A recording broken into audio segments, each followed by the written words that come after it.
Alice's Adventures in Wonderland by Lewis Carroll. Chapter 1. Down the Rabbit Hole. Alice was beginning to get very tired of sitting by her sister on the bank and of having nothing to do. Once or twice she peeped into the book her sister was reading, but it had no pictures or conversations in it. And what's the use of a book, thought Alice, without pictures or conversation? So she was considering in her own mind, as well as she could, for the hot day made her feel very sleepy and stupid, whether the pleasure of making a daisy chain would be worth the trouble of getting up and picking the daisies, when suddenly a white rabbit with pink eyes ran close by her. There was nothing so very remarkable in that, nor did Alice think it so very much out of the way to hear the rabbit say to itself, oh dear, I shall be late." When she thought it over afterwards, it occurred to her that she ought to have wondered at this, but at the time it all seemed quite natural. But when the rabbit actually took a watch out of its waistcoat pocket and looked at it, and then hurried on, Alice started to her feet, for it flashed across her mind that she had never before seen a rabbit with either a waistcoat pocket or a watch to take out of it, and burning with curiosity, she ran across the field after it, and fortunately was just in time to see it pop down a large rabbit hole under the hedge. In another moment down went Alice after it, never once considering how in the world she was to get out again. The rabbit hole went straight on like a tunnel for some way, and then dipped suddenly down, so suddenly that Alice had not a moment to think about stopping herself before she found herself falling down a very deep well. Either the well was very deep, or she fell very slowly, for she had plenty of time as she went down to look about her and to wonder what was going to happen next. First she tried to look down and make out what she was coming to, but it was too dark to see anything. Then she looked at the sides of the well, and noticed that they were filled with cupboards and bookshelves. Here and there she saw maps and pictures hung upon pegs. She took down a jar from one of the shelves as she passed. It was labeled orange marmalade, but to her great disappointment it was empty. She did not like to drop the jar for fear of killing somebody, so she managed to put it into one of the cupboards as she fell past it. Well, thought Alice to herself, after such a fall as this I shall think nothing of tumbling downstairs. How brave they'll all think me at home. Why, I wouldn't say anything about it even if I fell off the top of a house, which was very likely true. Down, down, down. Would the fall never come to an end? I wonder how many miles I've fallen by this time, she said aloud. I must be getting somewhere near the center of the earth. Let me see, that would be 4,000 miles down, I think. For you see, Alice had learnt several things of this sort in her lessons in the schoolroom, and though this was not a very good opportunity for showing off her knowledge, as there was no one to listen to her, still it was good practice to say it over. Yes, that's about the right distance. But then I wonder what latitude or longitude I've got to. Alice had no idea what latitude was, or longitude either, but thought they were nice grand words to say. Presently she began again. I wonder if I shall fall right through the earth. How funny it'll seem to come out among the people that walk with their heads downward. The antipathies, I think. She was rather glad there was no one listening this time, as it didn't sound at all the right word. But I shall have to ask them what the name of the country is, you know. Please, ma'am, is this New Zealand or Australia? And she tried to curtsy as she spoke. Fancy curtsying as you're falling through the air. Do you think you could manage it? And what an ignorant little girl she'll think me for asking. No, it'll never do to ask. Perhaps I shall see it written up somewhere. Down, down, down. There was nothing else to do, so Alice soon began talking again. Dinah will miss me very much tonight, I should think. Dinah was the cat. I hope they'll remember her saucer of milk at tea time. Dinah, my dear, I wish you were down here with me. There are no mice in the air, I'm afraid, but you might catch a bat, and that's very like a mouse, you know. But do cats eat bats, I wonder? And here Alice began to get rather sleepy, and went on saying to herself in a dreamy sort of way, Do cats eat bats? Do cats eat bats? And sometimes, do bats eat cats? For you see, as she couldn't answer either question, it didn't much matter which way she put it. She felt that she was dozing off, and had just begun to dream that she was walking hand in hand with Dinah, and saying to her very earnestly, Now, Dinah, tell me the truth, did you ever eat a bat? When suddenly, thump, thump, down she came upon a heap of sticks and dry leaves, and the fall was over. Alice was not a bit hurt, and she jumped up on her feet in a moment. She looked up, but it was all dark overhead. Before her was another long passage, and the white rabbit was still in sight, hurrying down it. There was not a moment to be lost. Away went Alice like the wind, and was just in time to hear it say, as it turned a corner, "Oh, my ears and whiskers, how late it's getting!" She was close behind it when she turned the corner, but the rabbit was no longer to be seen. She found herself in a long, low hall, which was lit up by a row of lamps hanging from the roof. There were doors all around the hall, but they were all locked, and when Alice had been all the way down one side and up the other, trying every door, she walked sadly down the middle, wondering how she was ever to get out again. Suddenly she came upon a little three-legged table, all made of solid glass. There was nothing on it except a tiny golden key, and Alice's first thought was that it might belong to one of the doors of the hall. But alas, either the locks were too large or the key was too small, but at any rate it would not open any of them. However, on the second time round she came upon a low curtain she had not noticed before, and behind it was a little door about 15 inches high. She tried the little golden key in the lock, and to her great delight it fitted. Alice opened the door and found it led into a small passage, not much larger than a rat hole. She knelt down and looked along the passage into the loveliest garden you ever saw.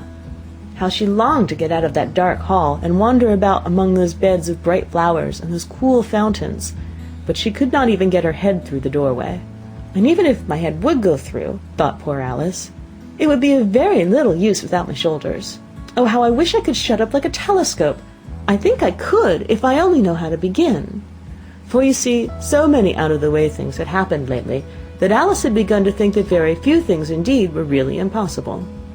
There seemed to be no use in waiting by the little door, so she went back to the table, half hoping she might find another key on it, or at any rate a book of rules for shutting people up like telescopes. This time she found a little bottle on it, which certainly was not here before, said Alice, and round the neck of the bottle was a paper label with the words "Drink me" beautifully printed on it in large letters.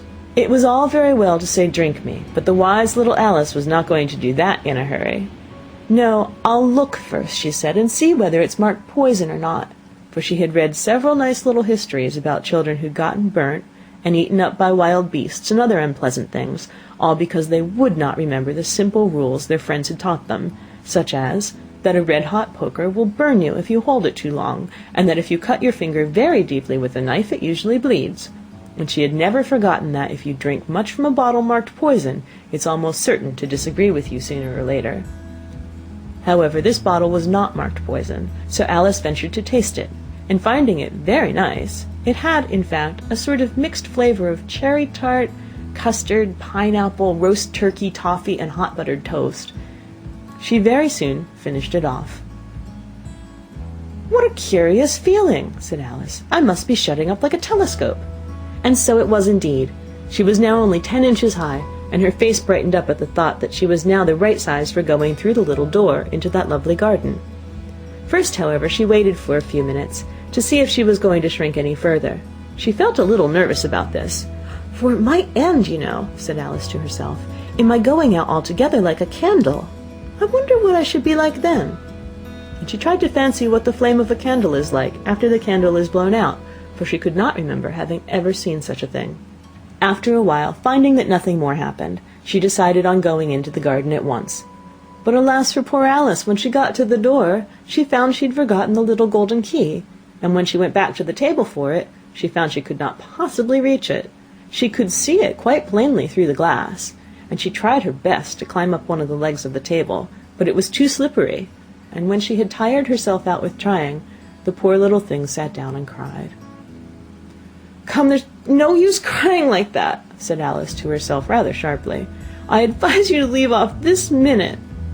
She generally gave herself very good advice, though she very seldom followed it, and sometimes she scolded herself so severely as to bring tears into her eyes. She once remembered trying to box her own ears for having cheated herself in a game of croquet she was playing against herself, for this curious child was fond of pretending to be two people. "But it's no use now," thought poor Alice, "to pretend to be two people. Why, there's hardly enough of me to make one respectable person."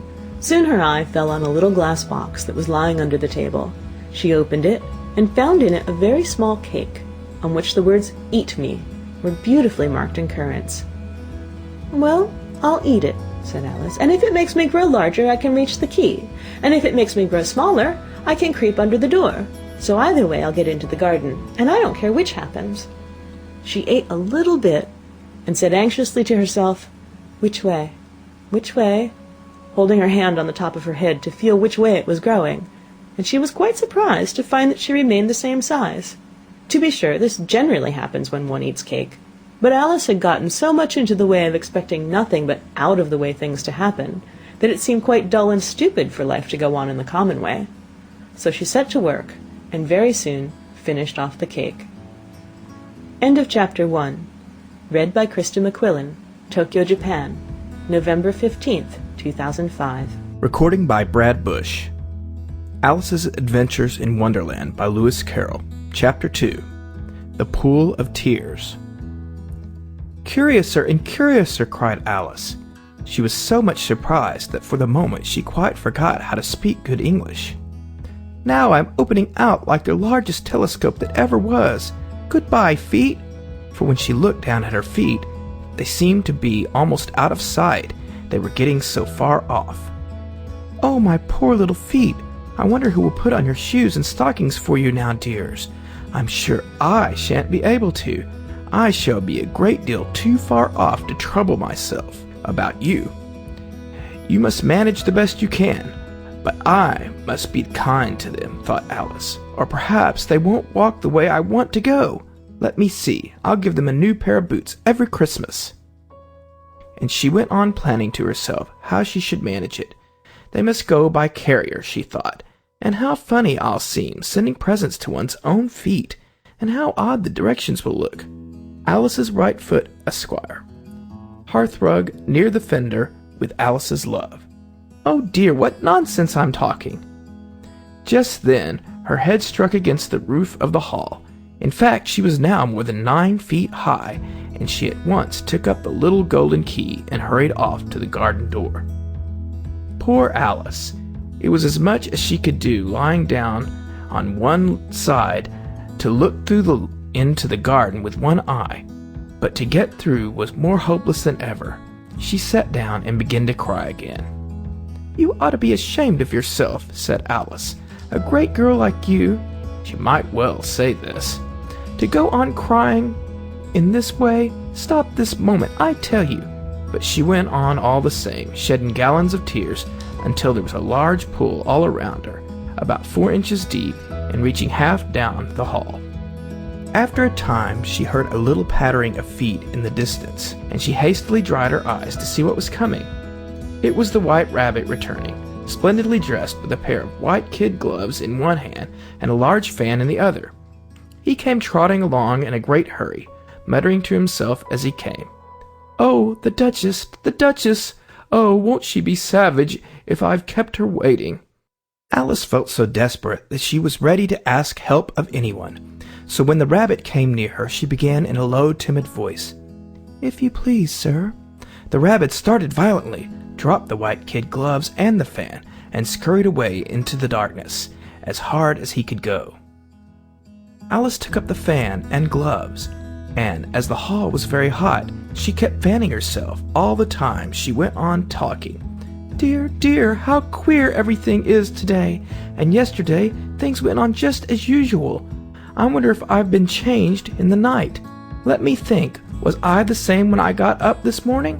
I almost think I can remember feeling a little different, but if I'm not the same, the next question is, who in the world am I? Ah, that's the great puzzle." And she began thinking over all the children that she knew that were of the same age as herself, to see if she could have been changed for any of them. "I'm sure I'm not Ada," she said, "for her hair goes in such long ringlets, and mine doesn't go in ringlets at all. And I'm sure I can't be Mabel, for I know all sorts of things. And she, oh, she knows such a very little. Besides, she, and I'm I. And oh dear, how puzzling it all is. I'll try if I know all the things I used to know. Let me see, 4 times 5 is 12, and 4 times 6 is 13, and 4 times 7 is... Oh dear! I shall never get to 20 at that rate. However, the multiplication table doesn't signify. Let's try geography. London is the capital of Paris, and Paris is the capital of Rome, and Rome... No, that's all wrong, I'm certain. I must have been changed for Mabel. I'll try and say, how doth the little? And she crossed her hands on her lap as if she were saying lessons, and began to repeat it. But her voice sounded hoarse and strange, and the words did not come the same as they used to. How doth the little crocodile improve his shining tail, and pour the waters of the Nile on every golden scale? How cheerfully he seems to grin, how neatly spread his claws, and welcome little fishes in with gently smiling jaws. I'm sure those are not the right words, said poor Alice, and her eyes filled with tears again as she went on. I must be Mabel after all, and I shall have to go and live in that poky little house, and have next to no toys to play with, and oh, ever so many lessons to learn. No, I've made up my mind about it. If I'm Mabel, I'll stay down here. It'll be no use their putting their heads down and saying, Come up again, dear. I shall only look up and say, Who am I then? Tell me that first, and then, if I like being that person, I'll come up. If not, I'll stay down here till I'm somebody else. But oh dear, cried Alice, with a sudden burst of tears, I do wish they would put their heads down. I am so very tired of being all alone here. As she said this, she looked down at her hands, and was surprised to see that she had put on one of the rabbit's little white kid gloves while she was talking. How can I have done that? She thought. I must be growing small again. She got up and went to the table to measure herself by it, and found that, as nearly as she could guess, she was now about 2 feet high, and was going on shrinking rapidly. She soon found out that the cause of this was the fan that she was holding, and she dropped it hastily, just in time to avoid shrinking away altogether. That was a narrow escape, said Alice, a good deal frightened at the sudden change, but very glad to find herself still in existence. And now for the garden, and she ran with all speed back to the little door, but alas, the door was shut again, and the little golden key was lying on the glass table as before. And things are worse than ever, thought the poor child, for I never was so small as this before, never, and I declare it's too bad that it is. As she said these words, her foot slipped, and in another moment, splash, she was up to her chin in salt water. Her first idea was that she had somehow fallen into the sea. And in that case, I can go back by railway, she said to herself. Alice had been to the seaside once in her life, and had come to the general conclusion that wherever you go on the English coast, you find a number of bathing machines in the sea, some children digging in the sand with wooden spades, then a row of lodging houses, and behind them a railway station.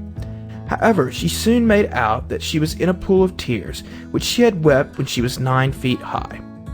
I wish I hadn't cried so much, said Alice, as she swam about, trying to find her way out. I shall be punished for it now, I suppose, by being drowned in my own tears. That will be a queer thing, to be sure. However, everything is queer today. Just then she heard something splash about in the pool a little way off, and she swam nearer to make out what it was. At first she thought it must be a walrus or hippopotamus, but then she remembered how small she was now, and she soon made out that it was only a mouse that had slipped in like herself. Would it be of any use now, thought Alice, to speak to this mouse? Everything is so out of the way down here that I should think very likely it can talk. At any rate, there's no harm in trying. So she began, Oh, mouse, do you know the way out of this pool? I am very tired of swimming about here. Oh, mouse. Alice thought this must be the right way of speaking to a mouse. She had never done such a thing before, but she remembered having seen her brother's Latin grammar, a mouse of a mouse, to a mouse, oh mouse. The mouse looked at her rather inquisitively, and seemed to her to wink with one of its little eyes, but it said nothing. Perhaps it doesn't understand English, thought Alice. I dare say it's a French mouse, come over with William the Conqueror. With all her knowledge of history, Alice had no clear notion how long ago anything had happened. So she began again, Où est mon chat? Which was the first sentence in her French lesson book. The mouse gave a sudden leap out of the water and seemed to quiver all over with fright. Oh, I beg your pardon, cried Alice hastily, afraid that she had hurt the poor animal's feelings. I quite forgot you don't like cats." "Not like cats?" cried the mouse in a shrill, passionate voice. "Would you like cats if you were me?" "Well, perhaps not," said Alice in a soothing tone. "Don't be angry about it. And yet I wish I could show you our cat, Dinah. I think you'd take a fancy to cats if you could only see her. She's such a dear, quiet thing," Alice went on half to herself as she swam lazily about in the pool. "And she sits purring so nicely by the fire, licking her paws and washing her face, and she is such a nice, soft thing to nurse, and she's such a capital one for catching mice. Oh, I beg your pardon," cried Alice again, for this time the mouse was bristling all over, and she felt certain it must be really offended. "We won't talk about her any more, if you'd rather not." "We, indeed!" cried the mouse, who was trembling down to the end of his tail. "As if I would talk on such a subject. Our family always hated cats. Nasty, low, vulgar things. Don't let me hear the name again." "I won't indeed," said Alice, in a great hurry to change the subject of conversation. "And you, are you fond of dogs?" The mouse did not answer, so Alice went on eagerly. "There is such a nice little dog near our house I should like to show you. A little bright-eyed terrier, you know, with, oh, such long curly brown hair, and it'll fetch things when you throw them, and it'll sit up and beg for its dinner, and all sorts of things. I can't remember half of them. And it belongs to a farmer, you know, and he says it's so useful, it's worth £100. He says it kills all the rats and—" "Oh, dear!" cried Alice in a sorrowful tone. "I'm afraid I've offended again." For the mouse was swimming away from her as hard as it could go, and making quite a commotion in the pool as it went. So she called softly after it, "Mouse dear, do come back again, and I won't talk about cats, or dogs either, if you don't like them." When the mouse heard this, it turned round and swam slowly back to her. Its face was quite pale, with passion, Alice thought, and it said in a low, trembling voice, "Let us get to the shore, and then I'll tell you my history, and you'll understand why it is that I hate cats and dogs." It was high time to go, for the pool was getting quite crowded with birds and animals that had fallen into it. There was a duck and a dodo, a lory and an eaglet, and several other curious creatures. Alice led the way, and the whole party swam to the shore. End of Chapter 2.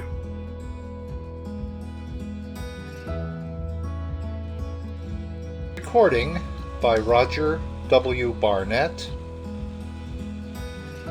Alice in Wonderland by Lewis Carroll. Chapter 3. A Caucus Race and a Long Tale. They were indeed a queer-looking party that assembled on the bank. The birds with draggled feathers, the animals with their fur clinging close to them, and all dripping wet, cross, and uncomfortable.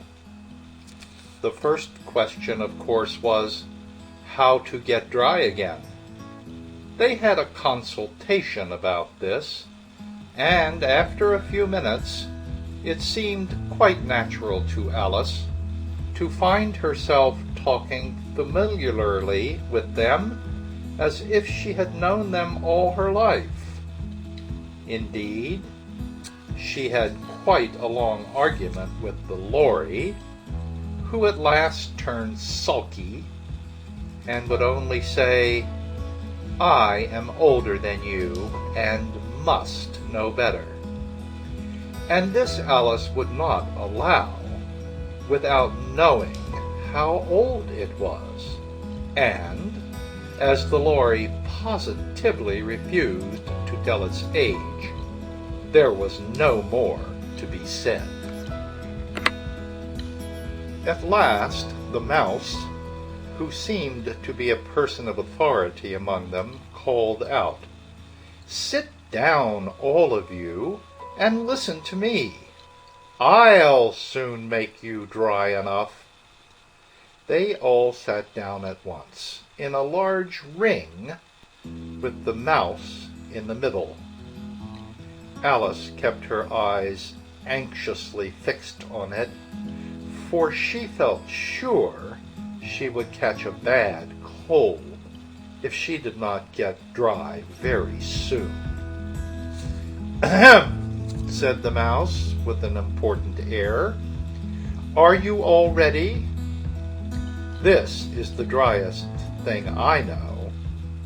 Silence all around, if you please." William the Conqueror, whose cause was favored by the Pope, was soon submitted to by the English, who wanted leaders, and had been of late much accustomed to usurpation and conquest. Edmund and Morcar, the Earls of Mercia and Northumbria. "Ugh!" said the Lory with a shiver. "I beg your pardon," said the mouse, frowning, but very politely. "Did you speak?" "Not I," said the Lory hastily. "I thought you did," said the mouse. I proceed.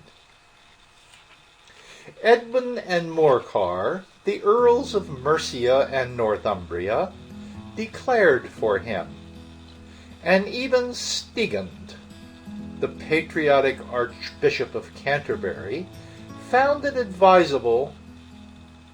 "Found what?" said the duck.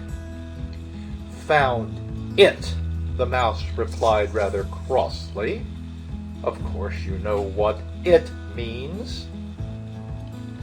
"I know what it means well enough when I find a thing," said the duck. "It's generally a frog or a worm. The question is, what did the Archbishop find?"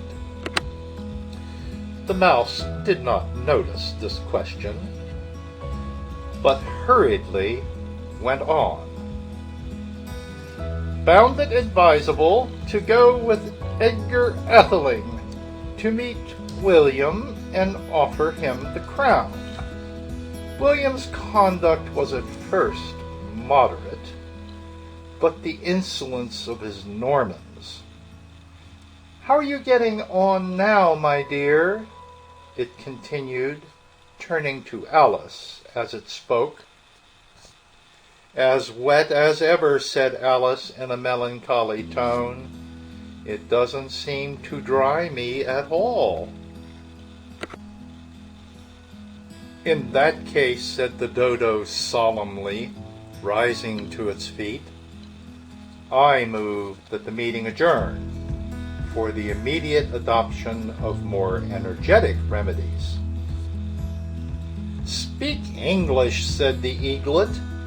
"I don't know the meaning of half those long words, and what's more, I don't believe you do either."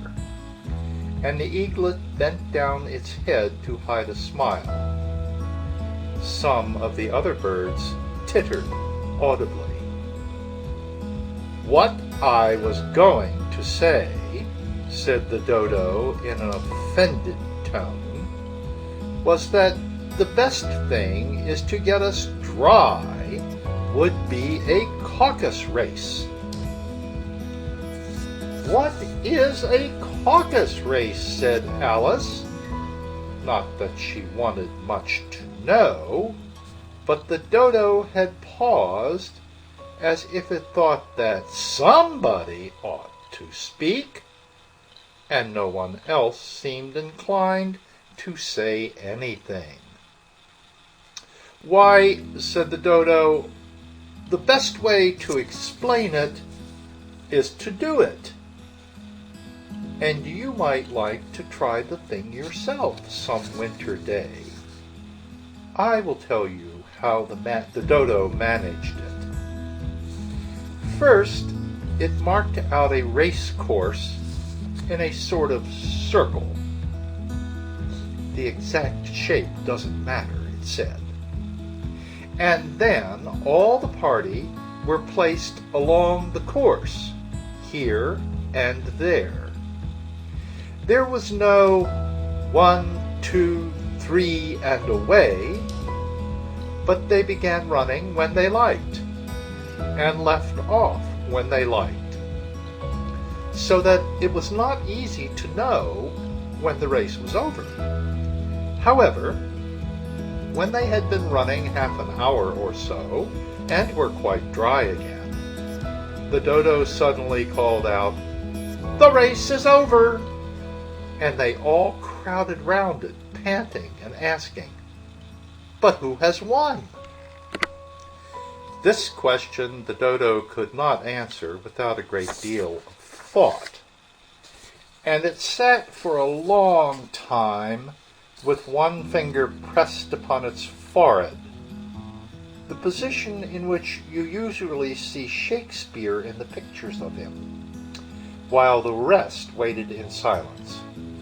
At last the dodo said, "Everybody has won, and all must have prizes." "But who is to give the prizes?" quite a chorus of voices asked. "Why, she, of course," said the dodo, pointing to Alice with one finger, and the whole party at once crowded round her, calling out in a confused way, "Prizes! Prizes!" Alice had no idea what to do, and in despair she put her hand in her pocket and pulled out a box of comfits. Luckily the salt water had not got into it, and handed them round as prizes. There was exactly one apiece all round. But she must have a prize herself, you know," said the mouse. "Of course," the dodo replied very gravely. "What else have you got in your pocket?" he went on, turning to Alice. "Only a thimble," said Alice sadly. "Hand it over here," said the dodo. Then they all crowded round her once more, while the dodo solemnly presented the thimble, saying, "We beg your acceptance of this elegant thimble." And when it had finished this short speech, they all cheered. Alice thought the whole thing very absurd, but they all looked so grave that she did not dare to laugh, and as she could not think of anything to say, she simply bowed and took the thimble, looking as solemn as she could. The next thing was to eat the comfits. This caused some noise and confusion, as the large birds complained that they could not taste theirs, and the small ones choked and had to be patted on the back. However, it was over at last, and they sat down again in a ring and begged the mouse to tell them something more. "You promised to tell me your history, you know," said Alice, "and why it is you hate C and D," she added in a whisper, half afraid that it would be offended again. "Mine is a long and a sad tale," said the mouse, turning to Alice and sighing. "It is a long tale, certainly," said Alice, looking down with wonder at the mouse's tail. "But why do you call it sad?" And she kept on puzzling about it while the mouse was speaking, so that her idea of the tale was something like this. Here the words are written on the page 1 to 4 on a line, and the lines are offset so they snake down the page in a wavy fashion. And here's what they say. Fury said to a mouse that he met in the house, "Let us both go to law. I will prosecute you. Come, I'll take no denial. We must have a trial. For really this morning I've nothing to do. Said the mouse to the cur, such a trial, dear sir, with no jury or judge, would be wasting our breath. I'll be judge, I'll be jury, said cunning old Fury. I'll try the whole cause and condemn you to death. And there's where the snaky text ends. Continuing, you are not attending, said the mouse to Alice severely. What are you thinking of? I beg your pardon, said Alice very humbly. You had got to the fifth bend, I think. I had not, cried the mouse sharply and very angrily. A knot, said Alice, always ready to make herself useful, and looking anxiously about her. Oh, do let me help to undo it. I shall do nothing of the sort, said the mouse, getting up and walking away. You insult me by talking such nonsense.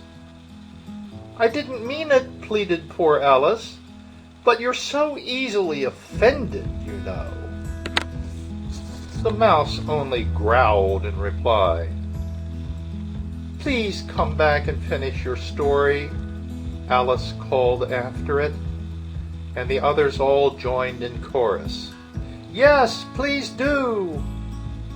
But the mouse only shook its head impatiently and walked a little quicker. What a pity it wouldn't stay, sighed the Lory, as soon as it was quite out of sight, and an old crab took the opportunity of saying to her daughter, Ah, my dear, let this be a lesson to you, never to lose your temper. Hold your tongue, Ma, said the young crab a little snappishly. You're enough to try the patience of an oyster. Oh, I wish I had our Dinah here, I know I do, said Alice aloud, addressing nobody in particular. She'd soon fetch it back. And who is Dinah, if I might venture to ask the question, said the Lory. Alice replied eagerly, for she was always ready to talk about her pet. Dinah's our cat, and she's such a capital one for catching mice you can't think. And oh, I wish you could see her after the birds. Why, she'll eat a little bird as soon as look at it. This speech caused a remarkable sensation among the party. Some of the birds hurried off at once. One old magpie began wrapping itself up very carefully, remarking, I really must be getting home. The night air doesn't suit my throat. And a canary called out in a trembling voice to its children, Come away, my dears. It's high time you were all in bed. On various pretexts, they all moved off, and Alice was soon left alone. Oh, I wish I hadn't mentioned Dinah, she said to herself in a melancholy tone. Nobody seems to like her down here, and I'm sure she's the best cat in the world. Oh, my dear Dinah, I wonder if I shall ever see you any more. And here poor Alice began to cry again, for she felt very lonely and low-spirited. In a little while, however, she again heard a little pattering of footsteps in the distance, and she looked up eagerly, half hoping that the mouse had changed his mind and was coming back to finish his story. This is the end of chapter 3. Today's reading by Miette's Bedtime Story Podcast. Alice's Adventures in Wonderland by Lewis Carroll. Chapter 4. The Rabbit Sends in a Little Bill. It was the White Rabbit, trotting slowly back again and looking anxiously about as it went, as if it had lost something. And she heard it muttering to itself, "The Duchess! The Duchess! Oh, my dear paws! Oh, my fur and whiskers! She'll get me executed as sure as ferrets are ferrets! Where can I have dropped them, I wonder?" Alice guessed in a moment that it was looking for the fan and the pair of white kid gloves, and she very good-naturedly began hunting about for them. But they were nowhere to be seen. Everything seemed to have changed since her swim in the pool, and the great hall with the glass table and the little door had vanished completely. Very soon the rabbit noticed Alice as she went hunting about and called out to her in an angry tone, "Why, Marianne, what are you doing out here? Run home this moment and fetch me a pair of gloves and a fan. Quick now!" And Alice was so much frightened that she ran off at once in the direction it pointed to, without trying to explain the mistake it had made. "He took me for his housemaid," she said to herself as she ran. "How surprised he'll be when he finds out who I am. But I'd better take him his fan and gloves, that is, if I can find them." As she said this, she came upon a neat little house, on the door of which was a bright brass plate with the name W. Rabbit engraved upon it. She went in without knocking and hurried upstairs in great fear lest she should meet the real Marianne and be turned out of the house before she had found the fan and gloves. "How queer it seems," Alice said to herself, "to be going messages for a rabbit. I suppose Dinah will be sending me out on messages next." And she began fancying the sort of thing that would happen. "Miss Alice, come here directly and get ready for your walk." "Coming in a minute, nurse, but I've got to see that the mouse doesn't get out." "Only I don't think," Alice went on, "that they'd let Dinah stop in the house if it began ordering people about like that." By this time she had found her way into a tidy little room with a table in the window, and on it, as she had hoped, a fan and 2 or 3 pairs of tiny white kid gloves. She took up the fan and a pair of the gloves and was just going to leave the room when her eyes fell upon a little bottle that stood near the looking glass. There was no label this time with the words "Drink me," but nevertheless she uncorked it and put it to her lips. "I know something interesting is sure to happen," she said to herself, "whenever I eat or drink anything. So I'll just see what this bottle does. I do hope it'll make me grow large again, for really I'm quite tired of being such a tiny little thing." It did so indeed, and much sooner than she had expected. Before she had drunk half the bottle, she found her head pressing against the ceiling and had to stoop to save her neck from being broken. She hastily put down the bottle, saying to herself, "That's quite enough.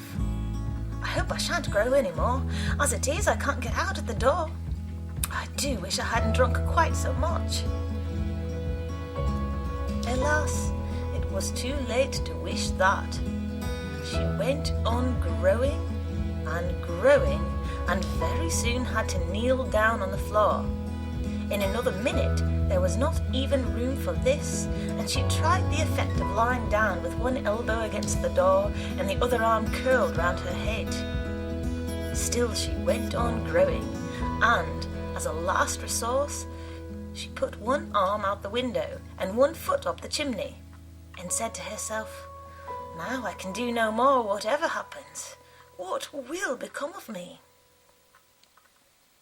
Luckily for Alice, the little magic bottle had now had its full effect, and she grew no larger. Still, it was very uncomfortable, and as there seemed to be no sort of chance of her ever getting out of the room again, no wonder she felt unhappy. It was much pleasanter at home, thought poor Alice, when one wasn't always growing larger and smaller and being ordered about by mice and rabbits. I almost wish I hadn't gone down that rabbit hole, and yet it's rather curious, you know, this sort of life. I do wonder what can have happened to me. When I used to read fairy tales, I fancied that kind of thing never happened, and now here I am in the middle of one. There ought to be a book written about me, that there ought. And when I grow up, I'll write one. But I'm grown up now, she added in a sorrowful tone. At least there's no room to grow up any more here. But then, thought Alice, shall I never get any older than I am now? That'll be a comfort, one way, never to be an old woman. But then, always to have lessons to learn. Oh, I shouldn't like that. Oh, you foolish Alice, she answered herself. How can you learn lessons in here? Why, there's hardly room for you, and no room at all for any lesson books. And so she went on, taking first one side, then the other, and making quite a conversation of it altogether. But after a few minutes she heard a voice outside, and stopped to listen. "Marianne, Marianne," said the voice, "fetch me my gloves this moment." Then came a little pattering of feet on the stairs. Alice knew it was the rabbit coming to look for her, and she trembled till she shook the house, quite forgetting that she was now about 1,000 times as large as the rabbit, and had no reason to be afraid of it. Presently the rabbit came up to the door and tried to open it. But as the door opened inwards and Alice's elbow was pressed hard against it, that attempt proved a failure. Alice heard it say to itself, "Then I'll go round and get in at the window." "That you won't," thought Alice, and after waiting till she fancied she heard the rabbit just under the window, she suddenly spread out her hand and made a snatch in the air. She did not get hold of anything, but she heard a little shriek and a fall and a crash of broken glass, from which she concluded that it was just possible it had fallen into a cucumber frame or something of the sort. Next came an angry voice, the rabbit's. "Pat! Pat, where are you?" And then a voice she had never heard before. "Sure then, I'm here, digging for apples, your honour." "Digging for apples indeed," said the rabbit angrily. "Here, come and help me out of this." Sounds of more breaking glass. "Now tell me, Pat, what's that in the window?" "Sure, it's an arm, your honour." He pronounced it arm. "An arm, you goose! Who ever saw one that size? Why, it fills the whole window." "Sure it does, your honour, but it's an arm for all that." "Well, it's got no business there at any rate. Go and take it away." There was a long silence after this, and Alice could only hear whispers now and then, such as, "Sure, I don't like it, your honour, at all, at all." "Do as I tell you, you coward." And at last she spread out her hand again and made another snatch in the air. This time there were 2 little shrieks and more sounds of breaking glass. What a number of cucumber frames there must be, thought Alice. I wonder what they'll do next. As for pulling me out of the window, I only wish they could. I'm sure I don't want to stay in here any longer. She waited for some time without hearing anything more. At last came a rumbling of little cartwheels and the sound of a good many voices all talking together. She made out the words. "Where's the other ladder? Why, I hadn't thought to bring but one. Bill's got the other. Bill, fetch it here, lad. Here, put 'em up at the corner. No, tie 'em together first. They don't reach half high enough yet. Oh, they'll do well enough. Don't be particular. Here, Bill, catch hold of this rope. Will the roof break? Mind that loose slat. Oh, it's coming down. Heads below." A loud crash. Now, who did that? It was Bill, I fancy. Who's to go down the chimney? Nay, I shan't. You do it. That I won't, then. Bill's to go down. Here, Bill. The master says you're to go down the chimney. Oh, so Bill's got to come down the chimney, has he? Said Alice to herself. Shy, they seem to put everything upon Bill. I wouldn't be in Bill's place for a good deal. This fireplace is narrow, to be sure, but I think I can kick a little. She drew her foot as far down the chimney as she could and waited till she heard a little animal. She couldn't guess of what sort it was, scratching and scrambling about in the chimney close above her. Then, saying to herself, "This is Bill," she gave one sharp kick and waited to see what would happen next. The first thing she heard was a general chorus of, "There goes Bill!" Then the rabbit's voice along, "Catch him, you by the hedge!" Then silence, and then another confusion of voices. "Hold up his head! Brandy now, don't choke him! How was it, old fella? What happened to you? Tell us all about it." Last came a little, feeble, squeaking voice. "That's Bill," thought Alice. "Well, I hardly know no more, thank you. I'm better now, but I'm a deal too flustered to tell you. All I know is something comes at me like a jack-in-the-box, and up I goes like a skyrocket." "So you did, old fella," said the others. "We must burn the house down," said the rabbit's voice, and Alice called out as loud as she could, "If you do, I'll set Dinah at you." There was a deadly silence instantly, and Alice thought to herself, "I wonder what they will do next. If they had any sense, they'd take the roof off." After a minute or two, they began moving about again, and Alice heard the rabbit say, "A barrowful will do, to begin with." A barrowful of what? thought Alice. But she had not long to doubt, for the next moment a shower of little pebbles came rattling in at the window, and some of them hit her in the face.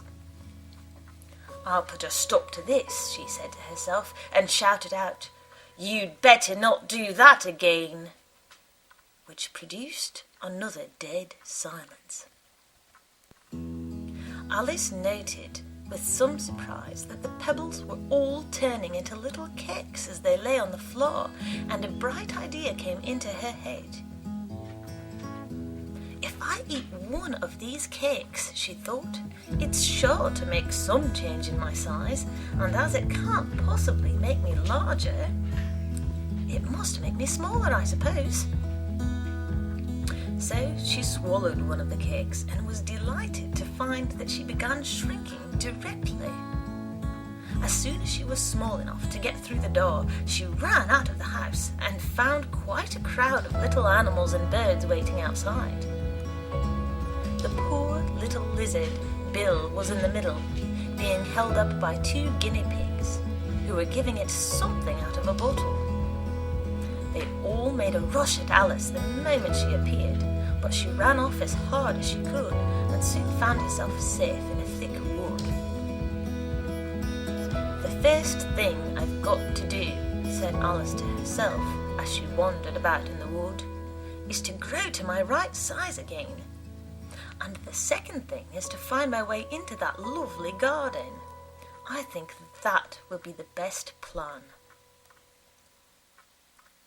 It sounded an excellent plan, no doubt, and very neatly and simply arranged. The only difficulty was that she had not got the smallest idea how to set about it. And while she was peering about anxiously among the trees, a little sharp bark just over her head made her look up in a great hurry.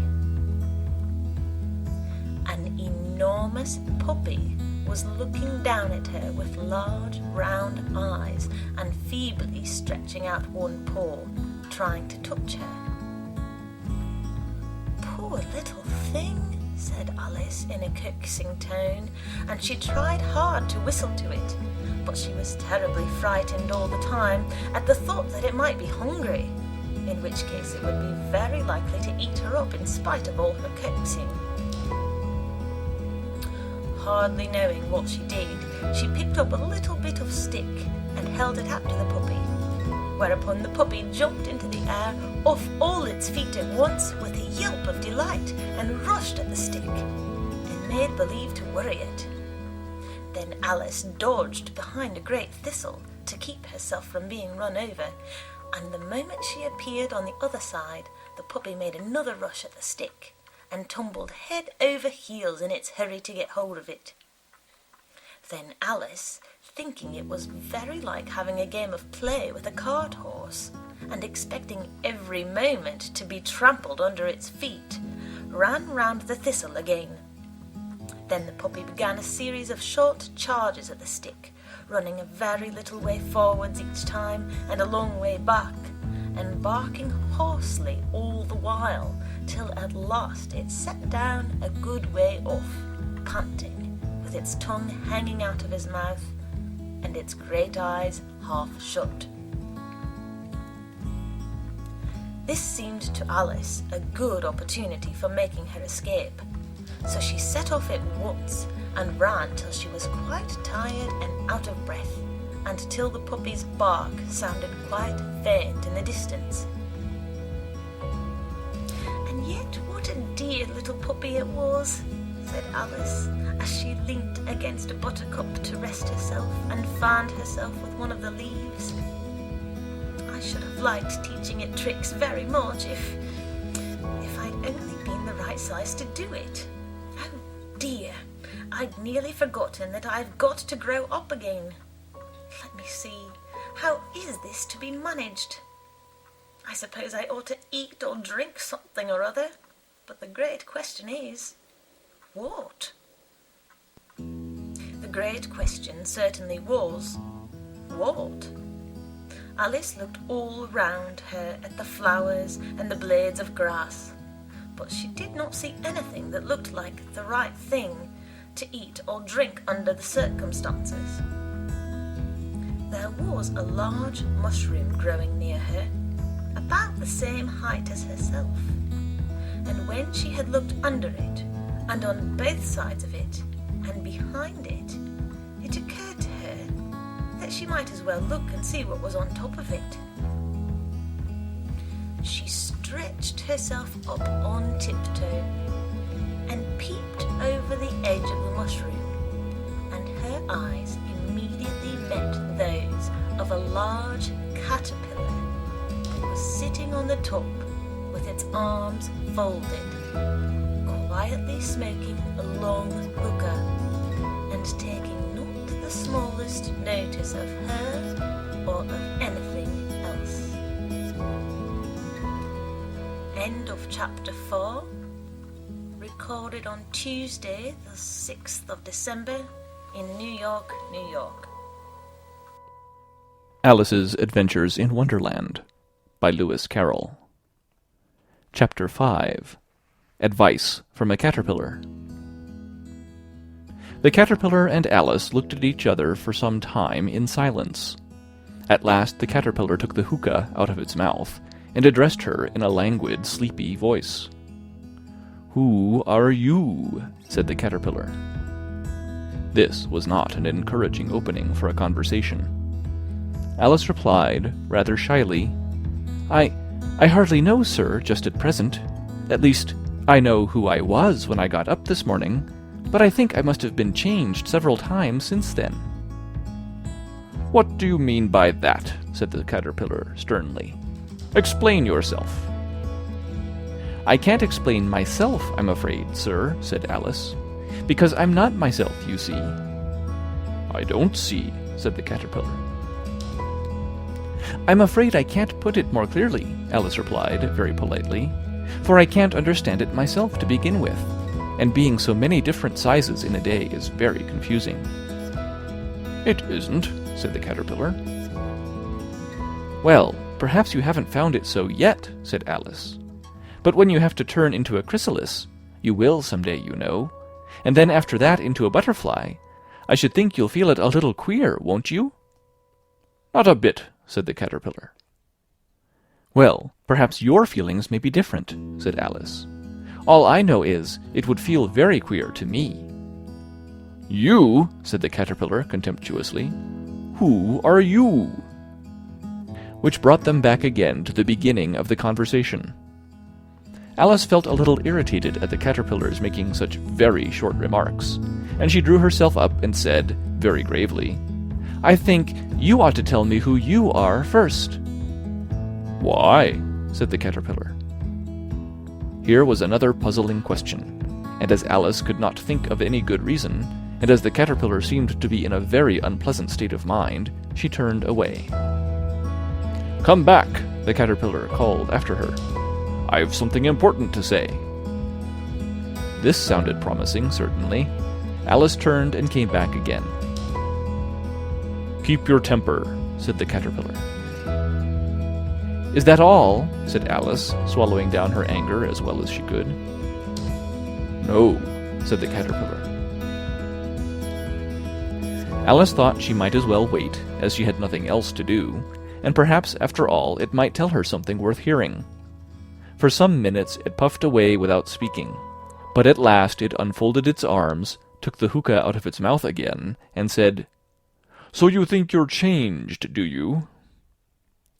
"I'm afraid I am, sir," said Alice. "I can't remember things as I used, and I don't keep the same size for 10 minutes together." "Can't remember what things?" said the caterpillar. "Well, I've tried to say, 'How doth the little busy bee?' but it all came different," Alice replied in a very melancholy voice. "Repeat, 'Your old Father William,'" said the caterpillar. Alice folded her hands and began. "You are old, Father William," the young man said, "and your hair has become very white. And yet you incessantly stand on your head. Do you think, at your age, it is right?" "In my youth," Father William replied to his son, "I feared it might injure the brain. But now that I'm perfectly sure I have none, why, I do it again and again." "You are old," said the youth, as I mentioned before, "and have grown most uncommonly fat. Yet you turned a back somersault in at the door. Pray, what is the reason of that?" "In my youth," said the sage as he shook his grey locks, "I kept all my limbs very supple, by the use of this ointment, 1 shilling the box. Allow me to sell you a couple?" "You are old," said the youth, "and your jaws are too weak for anything tougher than suet. Yet you finished the goose, with the bones in the beak. Pray, how did you manage to do it?" "In my youth," said his father, "I took to the law, and argued each case with my wife, and the muscular strength which it gave to my jaw has lasted the rest of my life." "You are old," said the youth. "One would hardly suppose that your eye was as steady as ever. Yet you balanced an eel on the end of your nose. What made you so awfully clever?" "I have answered 3 questions, and that is enough," said his father. "Don't give yourself airs. Do you think I can listen all day to such stuff? Be off, or I'll kick you downstairs." "That is not said right," said the caterpillar. "Not quite right, I'm afraid," said Alice, timidly. "Some of the words have got altered." "It is wrong from beginning to end," said the caterpillar decidedly, and there was silence for some minutes. The caterpillar was the first to speak. "What size do you want to be?" it asked. "Oh, I'm not particular as to size," Alice hastily replied. "Only one doesn't like changing so often, you know." "I don't know," said the caterpillar. Alice said nothing. She had never been so much contradicted in her life before, and she felt that she was losing her temper. "Are you content now?" said the caterpillar. "Well, I should like to be a little larger, sir, if you wouldn't mind," said Alice. 3 inches is such a wretched height to be." "It is a very good height indeed," said the caterpillar angrily, rearing itself upright as it spoke. It was exactly 3 inches high. "But I'm not used to it," pleaded poor Alice in a piteous tone. And she thought to herself, "I wish the creatures wouldn't be so easily offended." "You'll get used to it in time," said the caterpillar, and it put the hookah into its mouth and began smoking again. This time Alice waited patiently until it chose to speak again. In a minute or two, the caterpillar took the hookah out of its mouth and yawned once or twice and shook itself. Then it got down off the mushroom and crawled away in the grass, merely remarking as it went, "One side will make you grow taller, and the other side will make you grow shorter." "One side of what? The other side of what?" thought Alice to herself. "Of the mushroom," said the caterpillar, just as if she had asked it aloud, and in another moment it was out of sight. Alice remained looking thoughtfully at the mushroom for a minute, trying to make out which were the 2 sides of it, and as it was perfectly round, she found this a very difficult question. However, at last she stretched her arms round it as far as they would go, and broke off a bit of the edge with each hand. "And now, which is which?" she said to herself, and nibbled a little of the right-hand bit to try the effect. The next moment she felt a violent blow underneath her chin. It had struck her foot. She was a good deal frightened by this very sudden change, but she felt that there was no time to be lost, as she was shrinking rapidly. So she set to work at once to eat some of the other bit. Her chin was pressed so closely against her foot that there was hardly room to open her mouth, but she did it at last, and managed to swallow a morsel of the left-hand bit. "Come, my head's free at last," said Alice in a tone of delight, which changed into alarm in another moment, when she found that her shoulders were nowhere to be found. All she could see, when she looked down, was an immense length of neck, which seemed to rise like a stalk out of a sea of green leaves that lay far below her. "What can all that green stuff be?" said Alice. "And where have my shoulders got to? And oh, my poor hands, how is it I can't see you?" She was moving them about as she spoke, but no results seemed to follow, except a little shaking among the distant green leaves. As there seemed to be no chance of getting her hands up to her head, she tried to get her head down to them, and was delighted to find that her neck would bend about easily in any direction, like a serpent. She had just succeeded in curving it down into a graceful zigzag, and was going to dive in among the leaves, which she found to be nothing but the tops of the trees under which she had been wandering, when a sharp hiss made her draw back in a hurry. A large pigeon had flown into her face and was beating her violently with its wings. "Serpent!" screamed the pigeon. "I'm not a serpent," said Alice indignantly. "Let me alone." "Serpent, I say again!" repeated the pigeon, but in a more subdued tone, and added with a kind of sob, "I've tried every way, and nothing seems to suit them." "I haven't the least idea what you're talking about," said Alice. "I've tried the roots of trees, and I've tried banks, and I've tried hedges," the pigeon went on without attending to her. "But those serpents, there's no pleasing them." Alice was more and more puzzled, but she thought there was no use in saying anything more till the pigeon had finished. "As if it wasn't trouble enough hatching the eggs," said the pigeon, "but I must be on the lookout for serpents night and day. Why, I haven't had a wink of sleep these 3 weeks." "I'm very sorry you've been annoyed," said Alice, who was beginning to see its meaning. "And just as I'd taken the highest tree in the wood," continued the pigeon, raising its voice to a shriek, "and just as I was thinking I should be free of them at last, they must needs come wriggling down from the sky. Ugh, serpent!" "But I'm not a serpent, I tell you," said Alice. I'm a... "Well, "What are you?" said the pigeon. "I can see you're trying to invent something." I'm a little girl," said Alice, rather doubtfully, as she remembered the number of changes she had gone through that day. "A likely story indeed," said the pigeon in a tone of the deepest contempt. "I've seen a good many little girls in my time, but never one with such a neck as that. No, you're a serpent, and there's no use denying it. I suppose you'll be telling me next that you have never tasted an egg." "I have tasted eggs, certainly," said Alice, who was a very truthful child. "But little girls eat eggs quite as much as serpents do, you know." "I don't believe it," said the pigeon. "But if they do, why then they're a kind of serpent, that's all I can say." This was such a new idea to Alice that she was quite silent for a minute or two, which gave the pigeon the opportunity of adding, "You're looking for eggs, I know that well enough, and what does it matter to me whether you're a little girl or a serpent?" "It matters a good deal to me," said Alice hastily, "but I'm not looking for eggs as it happens, and if I was, I shouldn't want yours. I don't like them raw." "Well, be off then," said the pigeon in a sulky tone, as it settled down again into its nest.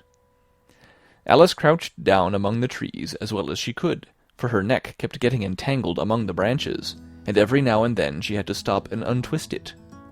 After a while, she remembered that she still held the pieces of mushroom in her hands, and she set to work very carefully, nibbling first at one and then at the other, and growing sometimes taller and sometimes shorter, until she had succeeded in bringing herself down to her usual height. It was so long since she had been anything near the right size that it felt quite strange at first, but she got used to it in a few minutes and began talking to herself as usual. "Come, there's half my plan done now. How puzzling all these changes are. I'm never sure what I'm going to be from one minute to another. However, I've got back to my right size. The next thing is to get into that beautiful garden. How is that to be done, I wonder?" As she said this, she came suddenly upon an open place, with a little house in it about 4 feet high. "Whoever lives there," thought Alice, "it'll never do to come upon them this size. Why, I should frighten them out of their wits." So she began nibbling at the right-hand bit again, and did not venture to go near the house till she had brought herself down to 9 inches high. End of Chapter 5.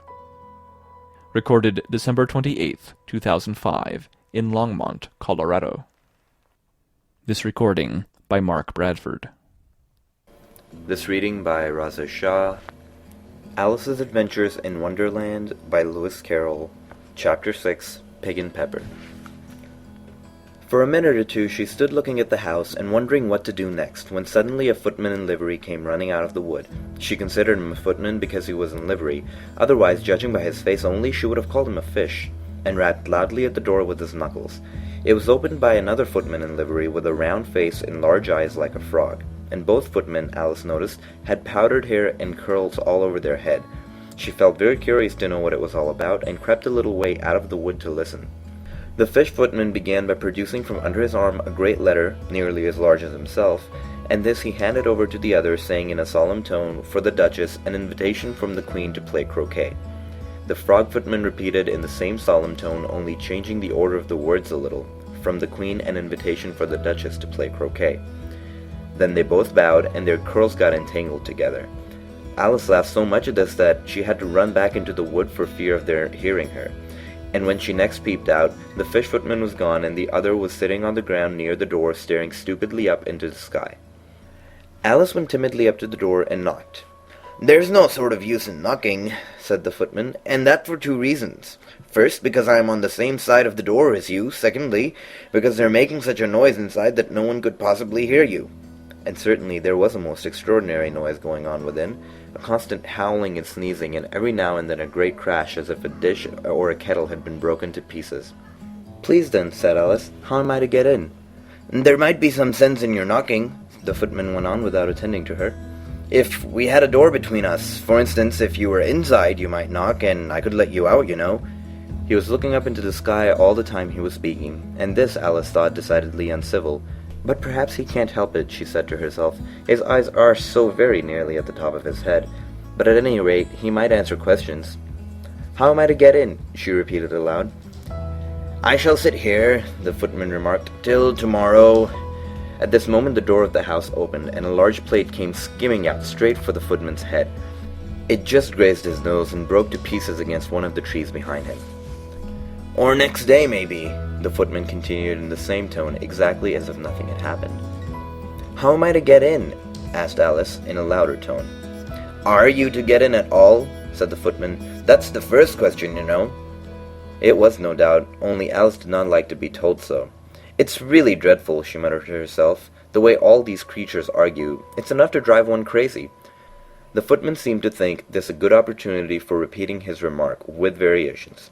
"I shall sit here," he said, "on and off for days and days." "But what am I to do?" said Alice. "Anything you like," said the footman, and began whistling. "Oh, there's no use in talking to him," said Alice desperately. "He's perfectly idiotic," and then opened the door and went in. The door led right into a large kitchen, which was full of smoke from one end to the other. The Duchess was sitting on a three-legged stool in the middle, nursing a baby. The cook was leaning over the fire, stirring a large cauldron which seemed to be full of soup. "There's certainly too much pepper in that soup," Alice said to herself, as well as she could for sneezing. There certainly was too much of it in the air. Even the Duchess sneezed occasionally, and as for the baby, it was sneezing and howling alternately without a moment's pause. The only two creatures in the kitchen that did not sneeze were the cook and the large cat, which was laying on the hearth and grinning from ear to ear. "Please, would you tell me," said Alice a little timidly, for she was not quite sure whether it was good manners for her to speak first, "why your cat grins like that?" "It's a Cheshire cat," said the Duchess, "and that's why, pig."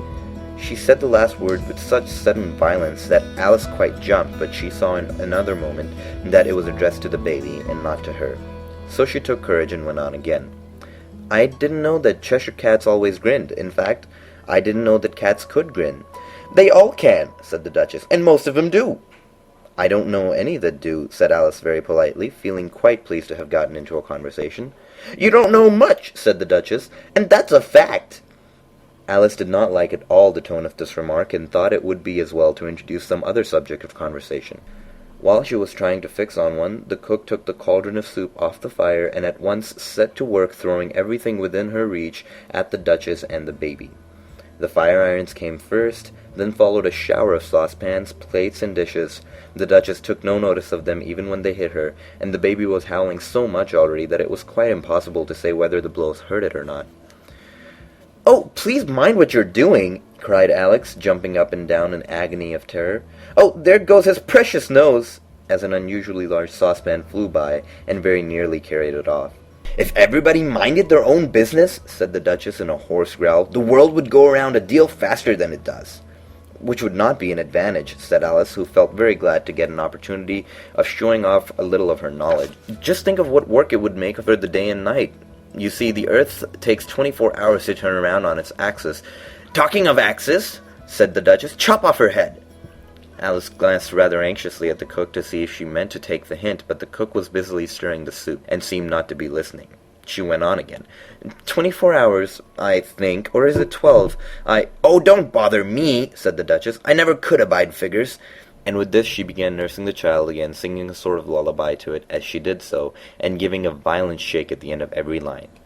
"Speak roughly to your little boy, and beat him when he sneezes. He only does it to annoy, because he knows it teases." And then the chorus, in which the cook and the baby joined. "Wow, wow, wow." While the Duchess sang the second verse of the song, she kept tossing the baby violently up and down, and the poor little thing howled so that Alice could hardly hear the words. "I speak severely to my boy, and beat him when he sneezes, for he can thoroughly enjoy the pepper when he pleases." Wow, wow, wow. "Here, you might nurse it a bit if you like," the Duchess said to Alice, flinging the baby at her as she spoke. "I must go and get ready to play croquet with the Queen." And she hurried out of the room, and the cook threw a frying pan after her as she went, but just missed her. Alice caught the baby with some difficulty, as it was a queer-shaped little creature, and held out its arms and legs in all directions. Just like a starfish, thought Alice. The poor little thing was snorting like a steam engine when she caught it, and kept doubling itself up and straightening itself out again, so that altogether for the first minute or two it was as much as she could do to hold it. As soon as she had made out the proper way of nursing it, which was to twist it up in a sort of knot and then keep tight hold of its rear end and left foot so as to prevent its undoing itself, she carried it into the open air. "If I don't take this child away from me," thought Alice, "they're sure to kill it in a day or two. Wouldn't it be murder to leave it behind?" She said the last words out loud, and the little thing grunted in reply. It had left off sneezing by this time. "Don't grunt," said Alice. "That's not at all a proper way of expressing yourself." The baby grunted again, and Alice looked very anxiously into its face to see what was the matter with it. There could be no doubt that it had a very turn-up nose, which was more like a snout than a real nose. Also, its eyes were getting extremely small for a baby. Altogether, Alice did not like the look of the thing at all. But perhaps it's only sobbing, she thought, and looked into its eyes again to see if there were any tears. No, there were no tears. "If you're going to turn into a pig, my dear," said Alice seriously, "I've got nothing more to do with you. Mind now!" The poor little thing sobbed again, or grunted, it was impossible to say which, and then went on for some while in silence. Alice was just beginning to think to herself, "Now, what am I supposed to do with this creature when I get home?" when it grunted again so violently that she looked down into its face with some alarm. This time there could be no mistake about it. It was neither more or less than a pig, and she felt that it would be quite absurd for her to carry it any further. So she let the little creature down, and felt quite relieved to see it trot away quietly into the woods. If it had grown up, she said to herself, it would have made a dreadfully ugly child, but it makes a rather handsome pig, I think. And she began thinking of her other children she knew, who might do very well as pigs, and was just saying to herself, if one only knew the right way to change them, when she was a little startled by seeing the Cheshire Cat sitting on the bough of a tree just a few yards off. The cat only grinned when it saw Alice, and it looked good-natured, she thought. Still, it had very long claws and a great many teeth, so she felt that it ought to be treated with respect. "Cheshire Puss," she began rather timidly, and she did not at all know whether it would like the name. However, it only grinned a little wider. "Come, it's pleased so far," thought Alice, and she went on. "Would you tell me, please, which way I ought to go from here?" "That depends a good deal on where you want to go," said the cat. "I don't much care where," said Alice. "Then it doesn't matter which way you go," said the cat. "So as long as I go somewhere," Alice added with explanation. "Oh, you're sure to do that," said the cat, "if only you walk long enough." Alice felt that this could not be denied, so she tried another question. "What sort of people live about here?" "In that direction," the cat said, waving its right paw around, "lives a hatter, and in that direction," waving the other paw, "lives a March hare. Visit either you like, they're both mad." "But I don't want to go among mad people," Alice remarked. "Oh, you can't help that," said the cat. "We're all mad here. I'm mad, you're mad." "How do you know I'm mad?" said Alice. "You must be," said the cat, "or you wouldn't have come here." Alice didn't think that proved it at all. However, she went on. "And how do you know that you're mad?" "To begin with," said the cat, "a dog's not mad. You grant that?" "I suppose so," said Alice. "Well then," the cat went on, "you see, a dog growls when it's angry, and wags its tail when it's pleased. Now, I growl when I'm pleased, and wag my tail when I'm angry. Therefore, I'm mad." "I call it purring, not growling," said Alice. "Call it what you like," said the cat. "Do you play croquet with the Queen today?" "I should like it very much," said Alice, "but I haven't been invited yet." "You'll see me there," said the cat, and vanished. Alice was not much surprised at this. She was getting so well used to the queer things happening. While she was still looking at the place where it had been, it suddenly appeared again. "By the by, what became of the baby?" said the cat. "I'd nearly forgotten to ask." "It turned into a pig," Alice answered very quietly, just as if the cat had come back in a natural way. "I thought it would," said the cat, and vanished again. Alice waited a little, half expecting to see it again, but it did not appear. After a minute or two, she walked on in the direction in which the March hare was said to live. "I've seen hatters before," she said to herself. "The March hare will be much more interesting, and perhaps, as this is May, it won't be raving mad. At least, not so mad as it was in March." As she said this, she looked up, and there was the cat again, sitting on the branch of a tree. "Did you say pig or fig?" said the cat. "I said pig," replied Alice, "and I wish that you wouldn't keep appearing and vanishing so suddenly. You make one quite giddy." "All right," said the cat, and this time it vanished quite slowly, beginning with the end of the tail and ending with the grin, which remained some time after the rest of it had gone. "Well, I've often seen a cat without a grin," thought Alice, "but a grin without a cat? It's the most curious thing I ever saw in all my life." She had not gone much further before she came in sight of the house of the March Hare. She thought it must be the right house because the chimneys were shaped like ears and the roof was thatched with fur.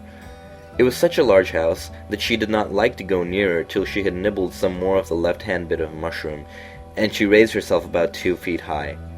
Even then she walked up towards it rather timidly, saying to herself, "Suppose it should be raving mad after all. I almost wish I'd gone to the Hatter instead." End of chapter 6. Today's reading by Kara Schallenberg. www.kray.org. Alice's Adventures in Wonderland by Lewis Carroll. Chapter 7. A Mad Tea Party. There was a table set out under a tree in front of the house, and the March Hare and the Hatter were having tea at it. A dormouse was sitting between them, fast asleep, and the other two were using it as a cushion, resting their elbows on it and talking over its head. Very uncomfortable for the dormouse, thought Alice. Only, as it's asleep, I suppose it doesn't mind. The table was a large one, but the three were all crowded together at one corner of it. "No room! No room!" they cried out when they saw Alice coming. "There's plenty of room," said Alice indignantly, and she sat down in a large armchair at one end of the table. "Have some wine," the March Hare said, in an encouraging tone. Alice looked all round the table, but there was nothing on it but tea. "I don't see any wine," she remarked. "There isn't any," said the March Hare. "Then it wasn't very civil of you to offer it," said Alice angrily. "It wasn't very civil of you to sit down without being invited," said the March Hare. "I didn't know it was your table," said Alice. "It's laid for a great many more than 3. "Your hair wants cutting," said the Hatter. He had been looking at Alice for some time with great curiosity, and this was his first speech. "You should learn not to make personal remarks," Alice said with some severity. "It's very rude." The Hatter opened his eyes very wide on hearing this, but all he said was, "Why is a raven like a writing desk?" "Come, we shall have some fun now," thought Alice. "I'm glad they've begun asking riddles. I believe I can guess that," she added aloud. "Do you mean that you think you can find out the answer to it?" said the March Hare. "Exactly so," said Alice. "Then you should say what you mean," the March Hare went on. "I do," Alice hastily replied. At least, I mean what I say. That's the same thing, you know." "Not the same thing a bit," said the Hatter. "You might just as well say that I see what I eat is the same thing as I eat what I see." "You might just as well say," added the March Hare, "that I like what I get is the same thing as I get what I like." "You might just as well say," added the Dormouse, who seemed to be talking in his sleep, "that I breathe when I sleep is the same thing as I sleep when I breathe." "It is the same thing with you," said the Hatter, and here the conversation dropped, and the party sat silent for a minute while Alice thought over all she could remember about ravens and writing desks, which wasn't much. The Hatter was the first to break the silence. "What day of the month is it?" he said, turning to Alice. He had taken his watch out of his pocket and was looking at it uneasily, shaking it every now and then, and holding it to his ear. Alice considered a little, and then said, "The 4th." "2 days wrong," sighed the Hatter. "I told you butter wouldn't suit the works," he added, looking angrily at the March Hare. "It was the best butter," the March Hare meekly replied. Yes, but some crumbs must have got in as well, the Hatter grumbled. You shouldn't have put it in with the bread-knife. The March Hare took the watch and looked at it gloomily. Then he dipped it into his cup of tea and looked at it again, but he could think of nothing better to say than his first remark. It was the best butter, you know. Alice had been looking over his shoulder with some curiosity. What a funny watch, she remarked. It tells the day of the month, and doesn't tell what o'clock it is. Why should it? Muttered the Hatter. Does your watch tell you what year it is? Of course not, Alice replied very readily. But that's because it stays the same year for such a long time together. Which is just the case with mine, said the Hatter. Alice felt dreadfully puzzled. The Hatter's remark seemed to have no sort of meaning in it, and yet it was certainly English. I don't quite understand you, she said, as politely as she could. The Dormouse is asleep again, said the Hatter, and he poured a little hot tea upon its nose. The Dormouse shook its head impatiently and said, without opening its eyes, Of course, just what I was going to remark myself. Have you guessed the riddle yet? The Hatter said, turning to Alice again. No, I give it up, Alice replied. What's the answer? I haven't the slightest idea, said the Hatter. Nor I, said the March Hare. Alice sighed wearily. I think you might do something better with the time, she said, than waste it in asking riddles that have no answers. If you knew time as well as I do, said the Hatter, you wouldn't talk about wasting it. It's him. I don't know what you mean, said Alice. Of course you don't, the Hatter said, tossing his head contemptuously. I dare say you never even spoke to time. Perhaps not, Alice cautiously replied. But I know I have to beat time when I learn music. Ah, that accounts for it, said the Hatter. He won't stand beating. Now, if you only kept on good terms with him, he'd do almost anything you liked with the clock. For instance, suppose it were 9 o'clock in the morning, just time to begin lessons. You'd only have to whisper a hint to time, and round goes the clock in a twinkling. 1:30, time for dinner. I only wish it was, the March Hare said to itself in a whisper. That would be grand, certainly, said Alice thoughtfully. But then I shouldn't be hungry for it, you know. Not at first, perhaps, said the Hatter, but you could keep it to 1:30 as long as you liked. Is that the way you manage? Alice asked. The Hatter shook his head mournfully. Not I, he replied. We quarrelled last March, just before he went mad, you know, pointing with his teaspoon at the March Hare. It was at the great concert given by the Queen of Hearts, and I had to sing, Twinkle, twinkle, little bat, how I wonder what you're at. You know the song, perhaps? I've heard something like it, said Alice. It goes on, you know, the Hatter continued, in this way. Up above the world you fly, like a tea-tray in the sky, twinkle, twinkle.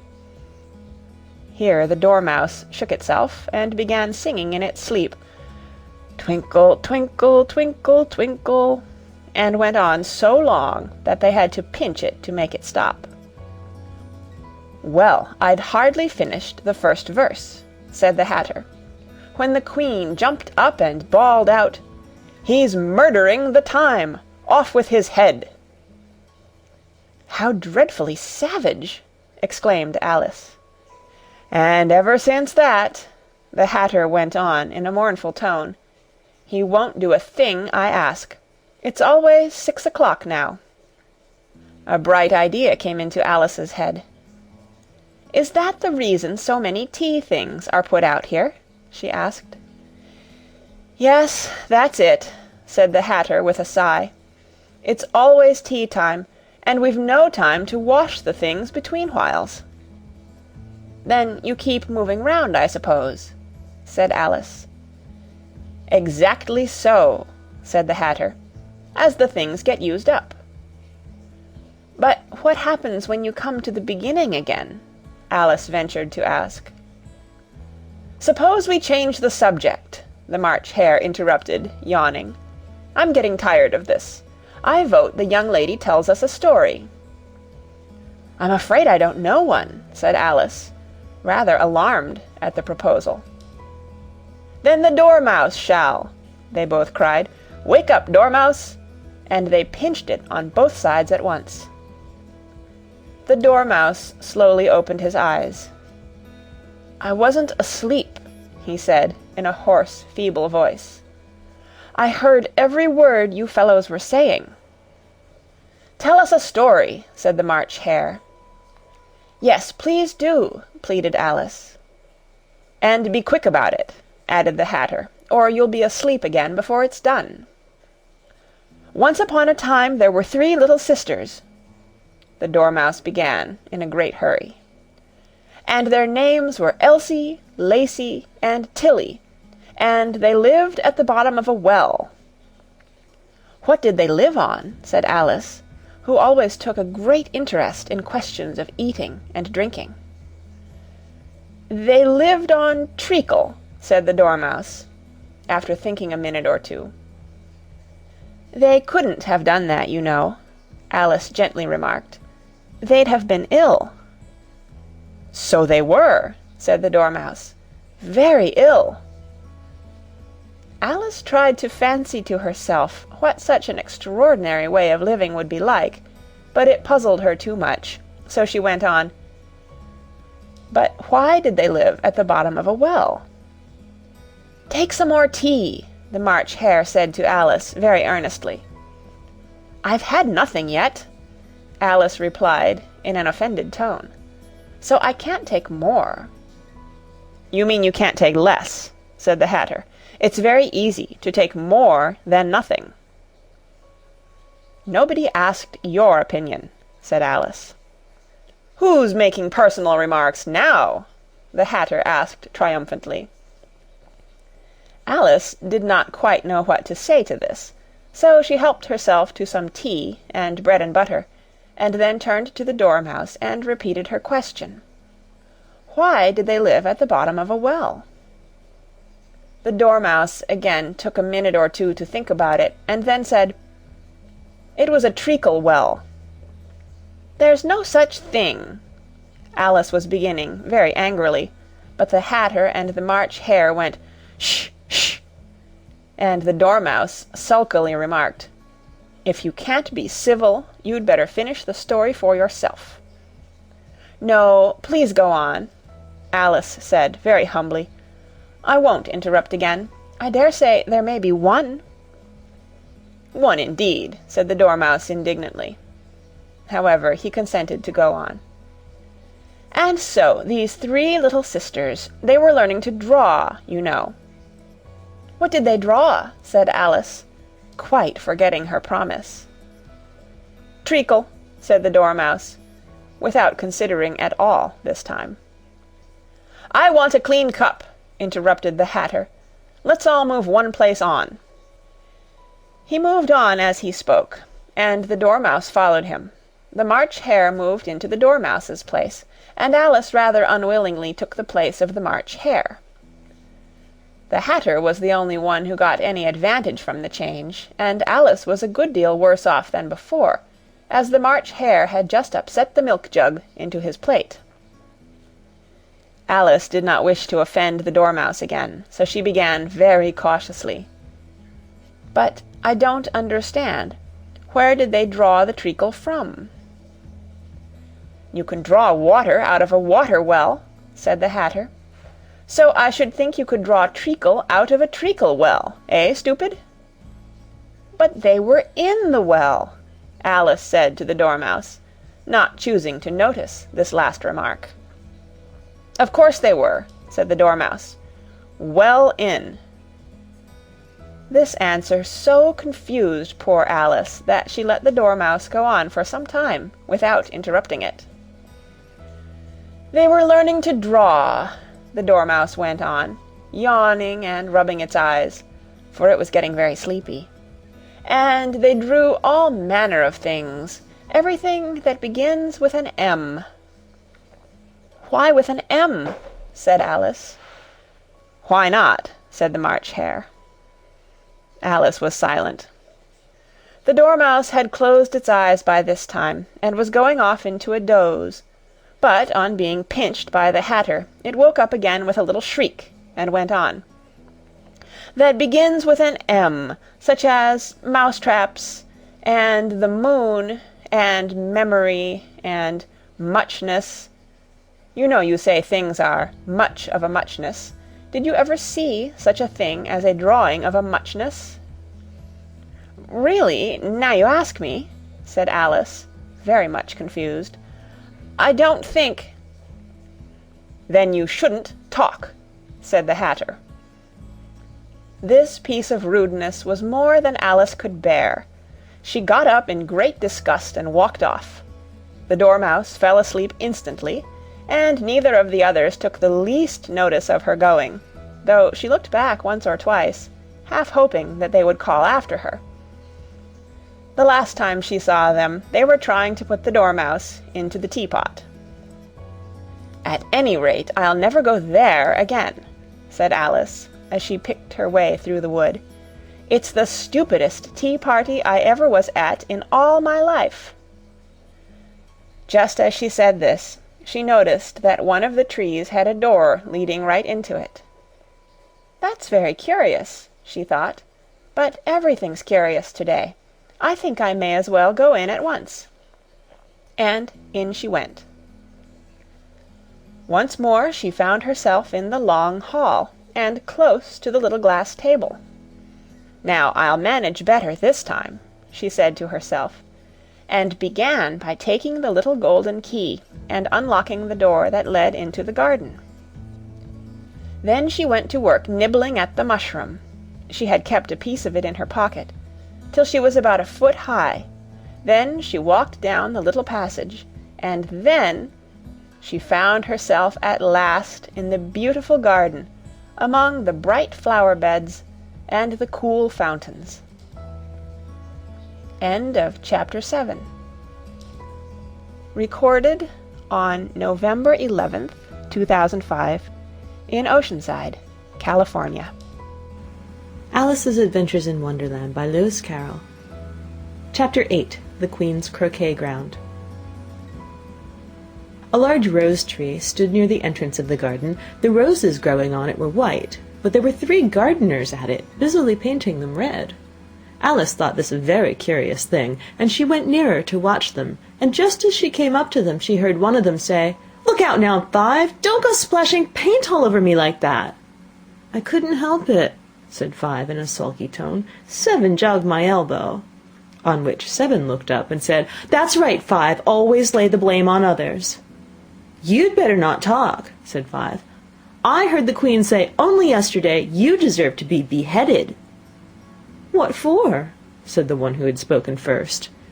"That's none of your business, too," said Seven. "Yes, it is his business," said Five, "and I'll tell him. It was for bringing the cook tulip roots instead of onions." Seven flung down his brush, and had just begun, "Well, of all the unjust things," when his eye chanced to fall upon Alice as she stood watching them, and he checked himself suddenly. The others looked round also, and all of them bowed low. "Would you tell me," said Alice a little timidly, "why are you painting those roses?" Five and Seven said nothing, but looked at Two. Two began in a low voice, "Why, the fact is, you see, miss, this here ought to have been a red rose tree, and we put a white one in by mistake, and if the Queen was to find out, we should all have our heads cut off, you know. So you see, miss, we're doing our best afore she comes to—" At this moment, Five, who'd been anxiously looking across the garden, called out, "The Queen! The Queen!" and the 3 gardeners instantly threw themselves flat upon their faces. There was a sound of many footsteps, and Alice looked round, eager to see the Queen. First came 10 soldiers, carrying clubs. They were all shaped like the 3 gardeners, oblong and flat, with their hands and feet at the corners. Next the 10 courtiers. These were ornamented all over with diamonds, and walked 2 and 2, as the soldiers did. After these came the royal children. There were 10 of them, and the little dears came jumping merrily along hand in hand in couples. They were all ornamented with hearts. Next came the guests, mostly kings and queens, and among them Alice recognized the White Rabbit. It was talking in a hurried, nervous manner, smiling at everything that was said, and went by without noticing her. Then followed the Knave of Hearts, carrying the king's crown on a crimson velvet cushion, and last of all this grand procession came the King and Queen of Hearts. Alice was rather doubtful whether she ought not lie down on her face like the 3 gardeners, but she could not remember ever having heard of such a rule at processions. And besides, what would be the use of a procession, thought she, if people all had to lie down upon their faces so they couldn't see it? So she stood still where she was, and waited. When the procession came opposite to Alice, they all stopped and looked at her, and the Queen said severely, "Who is this?" She said it to the Knave of Hearts, who only bowed and smiled in reply. "Idiot," said the Queen, tossing her head impatiently, and turning to Alice, she went on, "What's your name, child?" "My name is Alice, so please your Majesty," said Alice very politely, but she added to herself, "Why, they're only a pack of cards after all. I needn't be afraid of them." "And who are these?" said the Queen, pointing to the 3 gardeners who were lying round the rose tree, for, you see, as they were all lying on their faces, and the pattern on their backs was the same as the rest of the pack, she could not tell whether they were her gardeners, or soldiers, or courtiers, or 3 of her own children. "How should I know?" said Alice, surprised at her own courage. "It's no business of mine."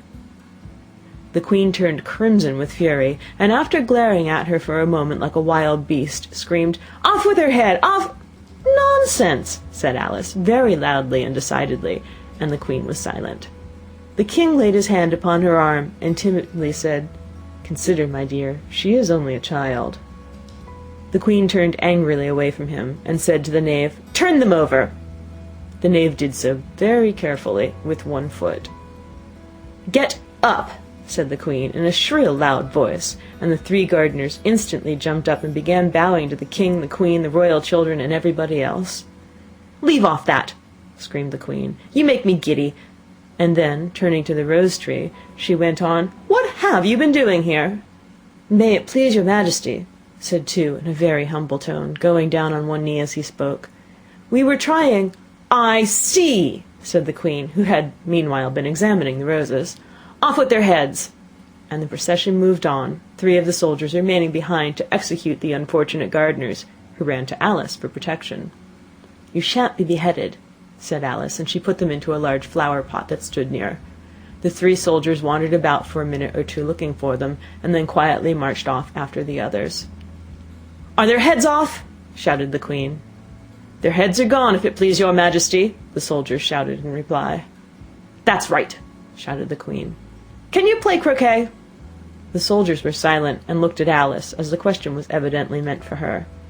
"Yes," shouted Alice. "Come on, then," roared the Queen, and Alice joined the procession, wondering very much what would happen next. "It's a very fine day," said a timid voice at her side. She was walking by the White Rabbit, who was peeping anxiously into her face. "Very," said Alice. "Where's the Duchess?" "Shh, shh," said the Rabbit in a low, hurried tone. He looked anxiously over his shoulder as he spoke, and then raised himself upon tiptoe, put his mouth close to her ear, and whispered, "She's under sentence of execution."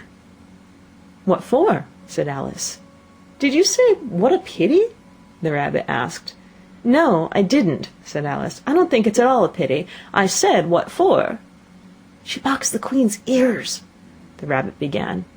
Alice gave a little scream of laughter. "Oh, hush!" the Rabbit whispered in a frightened tone. "The Queen will hear you. You see, she came rather late, and the Queen said—" "Get to your places!" shouted the Queen in a voice of thunder, and people began running about in all directions, tumbling up against each other. However, they got settled down in a minute or 2, and the game began. Alice thought she had never seen such a curious croquet ground in her life. It was all ridges and furrows. The balls were live hedgehogs, the mallets live flamingos, and the soldiers had to double themselves up and to stand on their hands and feet to make the arches. The chief difficulty Alice found at first was in managing her flamingo. She succeeded in getting its body tucked away comfortably enough under her arm, with its legs hanging down, but generally, just as she got its neck nicely straightened out, and was going to give the hedgehog a blow with its head, it would twist itself round and look up in her face, with such a puzzled expression that she could not help bursting out laughing. And when she got its head down, and she was going to begin again, it was very provoking to find that the hedgehog had unrolled itself and was in the act of crawling away. Besides all this, there was generally a ridge or furrow in the way wherever she wanted to send the hedgehog to, and as the doubled-up soldiers were always getting up and walking off to other parts of the ground, Alice soon came to the conclusion that it was a very difficult game indeed. The players all played at once, without waiting for turns, quarrelling all the while, and fighting for the hedgehogs. And in a very short time the queen was in a furious passion, and went stamping about and shouting, "Off with his head! Off with her head!" about once in a minute. Alice began to feel very uneasy. To be sure, she had not as yet had any dispute with the queen, but she knew that it might happen any minute, and then, thought she, what would become of me? They're dreadfully fond of beheading people here. The great wonder is that there's anyone left alive. She was looking about for some way of escape, and wondering whether she could get away without being seen, when she noticed a curious appearance in the air. It puzzled her very much at first, but after watching it a minute or two, she made it out to be a grin, and she said to herself, "It's the Cheshire Cat. Now I shall have somebody to talk to." "How are you getting on?" said the cat, as soon as there was mouth enough for it to speak with. Alice waited till the eyes appeared, and then nodded. It's no use speaking to it, she thought, till its ears have come, or at least one of them. In another minute the whole head appeared, and then Alice put down her flamingo, and began an account of the game, feeling very glad she had someone to listen to her. The cat seemed to think that there was enough of it now in sight, and no more of it appeared. "I don't think they play at all fairly," Alice began, in rather a complaining tone. "And they all quarrel so dreadfully one can't hear oneself speak. And they don't seem to have any rules in particular. At least, if there are, nobody attends to them. And you've no idea how confusing it is, all the things being alive. For instance, there's the arch I've got to go through next, walking about at the other end of the ground. And I should have croqueted the queen's hedgehog just now, only it ran away when it saw mine coming." "How do you like the queen?" said the cat in a low voice. "Not at all," said Alice. "She's so extremely—" Just then she noticed that the queen was close behind her, listening, so she went on, "likely to win, that it's hardly worth while finishing the game." The queen smiled and passed on. "Who are you talking to?" said the king, going up to Alice and looking at the cat's head with great curiosity. "It's a friend of mine, a Cheshire cat," said Alice. "Allow me to introduce it." "I don't like the look of it at all," said the king. "However, it may kiss my hand if it likes." "I'd rather not," the cat remarked. "Don't be impertinent," said the king, "and don't look at me like that." He got behind Alice as he spoke. "A cat may look at a king," said Alice. "I've read that in some book, but I don't remember where." "Well, it must be removed," said the king very decidedly, and he called the queen, who was passing at the moment. "My dear, I wish you would have this cat removed." The queen had only one way of settling all difficulties, great or small. "Off with his head," she said, without even looking round. "I'll fetch the executioner myself," said the king eagerly, and he hurried off. Alice thought she might as well go back and see how the game was going on, as she heard the queen's voice in the distance screaming with passion. She'd already heard her sentence 3 of the players to be executed for having missed their turns, and she did not like the look of things at all, as the game was in such confusion that she never knew whether it was her turn or not, so she went in search of her hedgehog.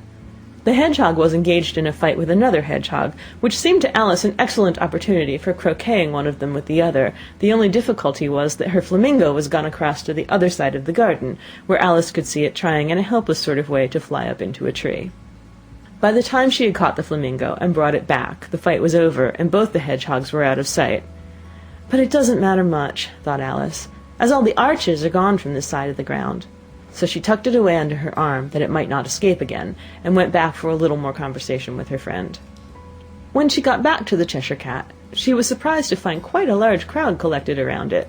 There was a dispute going on between the executioner, the king, and the queen, who were all talking at once, while all the rest were quite silent and looked very uncomfortable.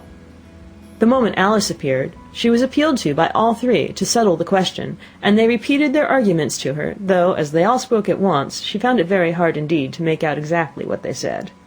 The executioner's argument was, you couldn't cut off a head unless there was a body to cut it off from, that he had never had to do such a thing before, and he wasn't going to begin at his time of life. The king's argument was that anything that had a head could be beheaded, and that you weren't to talk nonsense. The queen's argument was that if something wasn't done about it in less than no time, she'd had everybody executed all around. It was this last remark that had made the whole party look so grave and anxious. Alice could think of nothing else to say, but, "It belongs to the Duchess. You better ask her about it." "She's in prison," the queen said to the executioner. "Fetch her here." And the executioner went off like an arrow. The cat's head began fading away the moment he was gone, and by the time he had come back with the Duchess, it had entirely disappeared, so the king and the executioner ran wildly up and down looking for it, while the rest of the party went back to the game. End of Chapter 8. Read by Kristen McQuillan, Tokyo, Japan, December 15th, 2005. Alice's Adventures in Wonderland by Lewis Carroll. Chapter 9. The Mock Turtle's Story. "You can't think how glad I am to see you again, you dear old thing," said the Duchess, as she tucked her arm affectionately into Alice's, and they walked off together. Alice was very glad to find her in such a pleasant temper, and thought to herself that perhaps it was only the pepper that had made her so savage when they met in the kitchen. "When I'm a Duchess," she said to herself, not in a very hopeful tone, though, "I won't have any pepper in my kitchen at all. Soup does very well without. Maybe it's always pepper that makes people hot-tempered," she went on, very much pleased at having found out a new kind of rule. "And vinegar that makes them sour, and chamomile that makes them bitter, and barley sugar and such things that make children sweet-tempered. I only wish people knew that. Then they wouldn't be so stingy about it, you know."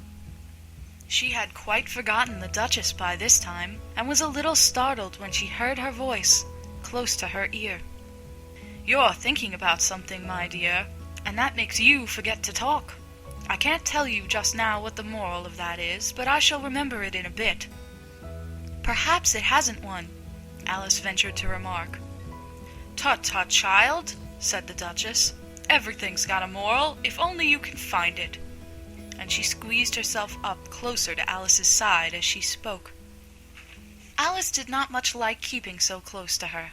First, because the Duchess was very ugly, and secondly, because she was exactly the right height to rest her chin upon Alice's shoulder, and it was an uncomfortably sharp chin. However, she did not like to be rude, so she bore it as well as she could. "The game's going on rather better now," she said, by way of keeping up the conversation a little. "'Tis so," said the Duchess, "and the moral of that is, oh, 'tis love that makes the world go round." "Somebody said," Alice whispered, "that it's done by everybody minding their own business." Well, it means much the same thing," said the Duchess, digging her sharp little chin into Alice's shoulder, as she added, "and the moral of that is, take care of the sense, and the sounds will take care of themselves." How fond she is of finding morals in things, Alice thought to herself. "I dare say you're wondering why I don't put my arm round your waist," the Duchess said after a pause. "The reason is that I'm doubtful about the temper of your flamingo. Shall I try the experiment?" "He might bite," Alice cautiously replied, not feeling at all anxious to have the experiment tried. "Very true," said the Duchess. "Flamingos and mustard both bite, and the moral of that is, birds of a feather flock together." "Only mustard isn't a bird," Alice remarked. "Right as usual," said the Duchess. "What a clear way you have of putting things." "It's a mineral, I think," said Alice. "Of course it is," said the Duchess, who seemed ready to agree to everything that Alice said. "There's a large mustard mine near here, and the moral of that is, the more there is of mine, the less there is of yours." "Oh, I know!" exclaimed Alice, who had not attended to this last remark. "It's a vegetable. It doesn't look like one, but it is." "I quite agree with you," said the Duchess. "And the moral of that is, be what you would seem to be. Or, if you'd like it put more simply, never imagine yourself not to be otherwise than what it might appear to others that what you were or might have been was not otherwise than what you had been would have appeared to them to be otherwise." "I think I should understand that better," Alice said very politely, "if I had it written down, but I can't quite follow it as you say it." "That's nothing to what I could say if I chose," the Duchess replied, in a pleased tone. "Pray, don't trouble yourself to say it any longer than that," said Alice. "Oh, don't talk about trouble," said the Duchess. "I make you a present of everything I've said as yet." "A cheap sort of present," thought Alice. "I'm glad they don't give birthday presents like that." But she did not venture to say it out loud. "Thinking again?" the Duchess asked, with another dig of her sharp little chin. "I've a right to think," said Alice sharply, for she was beginning to feel a little worried. "Just about as much right," said the Duchess, "as pigs have to fly. And the moral—" But here, to Alice's great surprise, the Duchess's voice died away, even in the middle of her favorite word, moral, and the arm that was linked into hers began to tremble. Alice looked up, and there stood the Queen in front of them, with her arms folded, frowning like a thunderstorm. "A fine day, your Majesty," the Duchess began in a low, weak voice. "Now I give you fair warning," shouted the Queen, stamping on the ground as she spoke. "Either you or your head must be off, and that in about half no time. Take your choice." The Duchess took her choice and was gone in a moment. "Let's go on with the game," the Queen said to Alice, and Alice was too much frightened to say a word, but slowly followed her back to the croquet ground. The other guests had taken advantage of the Queen's absence, and were resting in the shade. However, the moment they saw her, they hurried back to the game, the Queen merely remarking that a moment's delay would cost them their lives. All the time they were playing, the Queen never left off quarreling with the other players, and shouting, "Off with his head!" or "Off with her head!" Those whom she sentenced were taken into custody by the soldiers, who, of course, had to leave off being archers to do this, so that by the end of half an hour or so there were no archers left, and all the players, except the King, the Queen, and Alice, were in custody and under sentence of execution. Then the Queen left off, quite out of breath, and said to Alice, "Have you seen the mock turtle yet?" "No," said Alice. "I don't even know what a mock turtle is." "It's the thing mock turtle soup is made from," said the Queen. "I never saw one, or heard of one," said Alice. "Come on, then," said the Queen, "and he shall tell you his history." As they walked off together, Alice heard the King say in a low voice to the company generally, "You are all pardoned." "Come, that's a good thing," she said to herself, for she had felt quite unhappy at the number of executions the Queen had ordered. They very soon came upon a griffin, lying fast asleep in the sun. If you don't know what a griffin is, look at the picture. "Up, lazy thing," said the Queen, "and take this young lady to see the mock turtle, and to hear his history. I must go back and see after some executions I have ordered." And she walked off, leaving Alice alone with the griffin. Alice did not quite like the look of the creature, but on the whole she thought it would be quite as safe to stay with it as to go after that savage Queen. So she waited. The griffin sat up and rubbed its eyes. Then it watched the Queen till she was out of sight. Then it chuckled. "What fun," said the griffin, half to itself, half to Alice. "What is the fun?" said Alice. "Why, she," said the griffin. "It's all her fancy, that. They never executes nobody, you know. Come on." "Everybody says come on here," thought Alice, as she went slowly after it. "I never was so ordered about in all my life, never." They had not gone far before they saw the mock turtle in the distance, sitting sad and lonely on a little ledge of rock. And as they came nearer, Alice could hear him sighing as if his heart would break. She pitied him deeply. "What is his sorrow?" she asked the Gryphon, and the Gryphon answered, very nearly in the same words as before. "It's all his fancy, that. He hasn't got no sorrow, you know. Come on." So they went up to the Mock Turtle, who looked at them with large eyes full of tears, but said nothing. "This here young lady," said the Gryphon, "she wants for to know your history, she do." "I'll tell it her," said the Mock Turtle in a deep, hollow tone. "Sit down, both of you, and don't speak a word till I've finished." So they sat down, and nobody spoke for some minutes. Alice thought to herself, "I don't see how he can even finish if he doesn't begin." But she waited patiently. "Once," said the Mock Turtle at last, with a deep sigh, "I was a real turtle." These words were followed by a very long silence, broken only by an occasional exclamation of "Hm!" from the Gryphon, and the constant heavy sobbing of the Mock Turtle. Alice was very nearly getting up and saying, "Thank you, sir, for your interesting story." But she could not help thinking there must be more to come, so she sat still and said nothing. "When we were little," the Mock Turtle went on at last, more calmly, though still sobbing a little now and then, "we went to school in the sea. The master was an old turtle. We used to call him Tortoise." "Why did you call him Tortoise if he wasn't one?" Alice asked. "We called him Tortoise because he taught us," said the Mock Turtle angrily. "Really, you are very dull. You ought to be ashamed of yourself for asking such a simple question," added the Gryphon. And then they both sat silent and looked at poor Alice, who felt ready to sink into the earth. At last the Gryphon said to the Mock Turtle, "Drive on, old fellow, don't be all day about it." And he went on in these words, "Yes, we went to school in the sea, though you mayn't believe it." "I never said I didn't," interrupted Alice. "You did," said the Mock Turtle. "Hold your tongue," added the Gryphon, before Alice could speak again. The Mock Turtle went on. "We had the best of educations. In fact, we went to school every day." "I've been to a day school too," said Alice. "You needn't be so proud as all that." "With extras?" asked the Mock Turtle a little anxiously. "Yes," said Alice. "We learned French and music." "And washing?" said the Mock Turtle. "Certainly not," said Alice indignantly.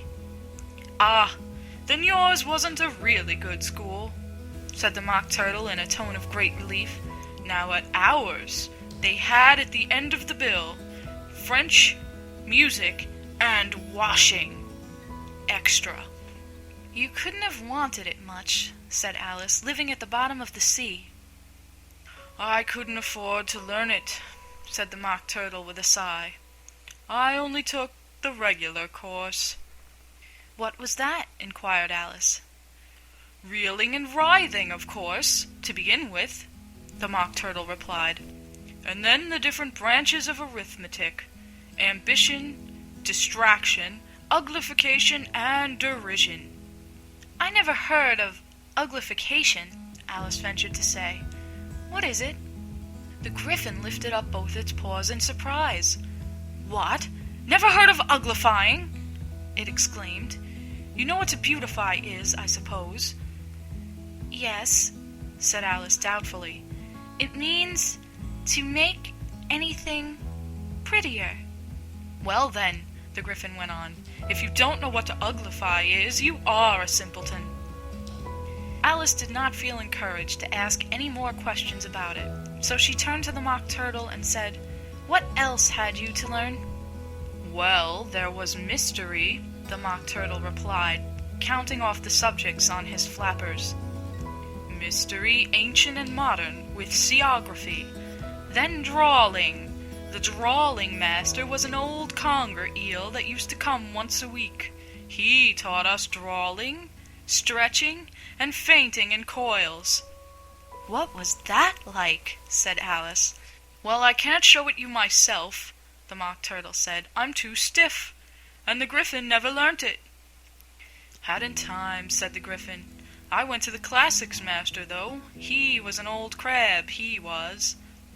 "I never went to him," the Mock Turtle said with a sigh. "He taught laughing and grief, they used to say." So he did, said the Gryphon, sighing in his turn, and both creatures hid their faces in their paws. "And how many hours a day did you do lessons?" said Alice, in a hurry to change the subject. 10 hours the first day," said the Mock Turtle, 9 the next, and so on." "What a curious plan!" exclaimed Alice. "That's the reason they are called lessons," the Gryphon remarked, "because they lessen from day to day." This was quite a new idea to Alice, and she thought it over a little before she made her next remark. "Then the 11th day must have been a holiday?" "Of course it was," said the Mock Turtle. "And how did you manage on the 12th?" Alice went on eagerly. "That's enough about lessons," the Gryphon interrupted in a very decided tone. "Tell her something about the games now." End of Chapter 9.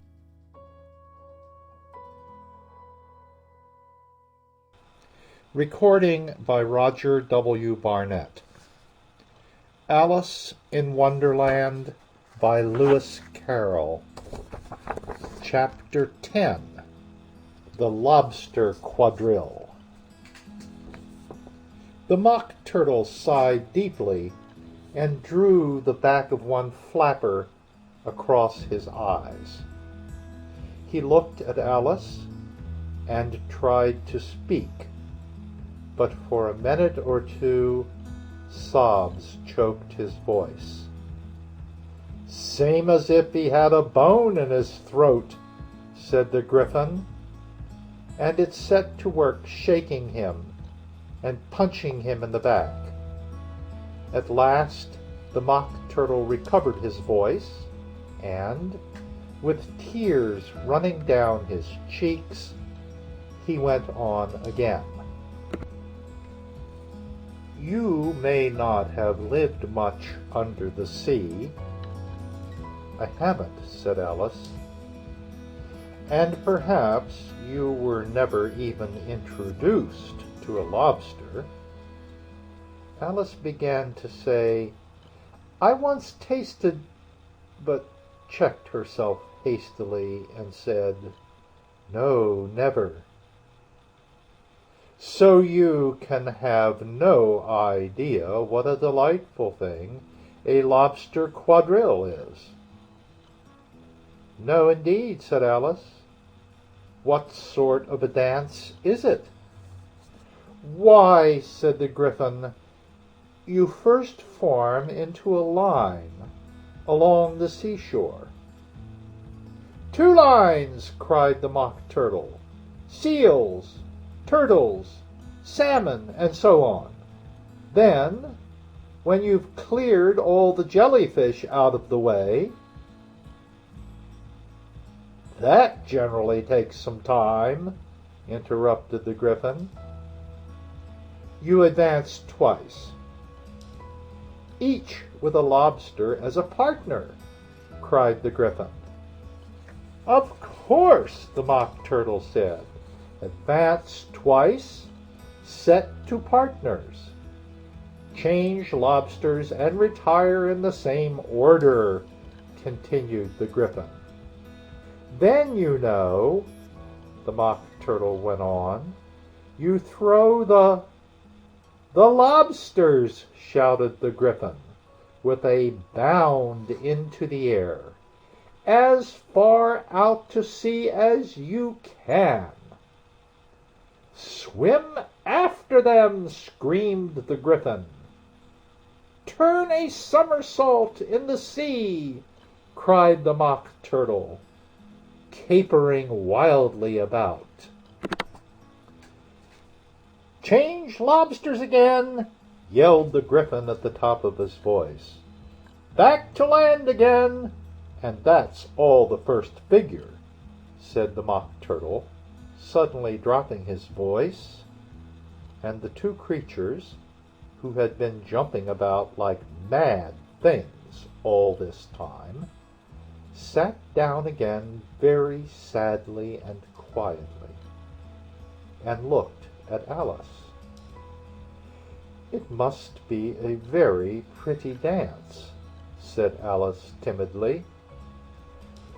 "Would you like to see a little of it?" said the Mock Turtle. "Very much indeed," said Alice.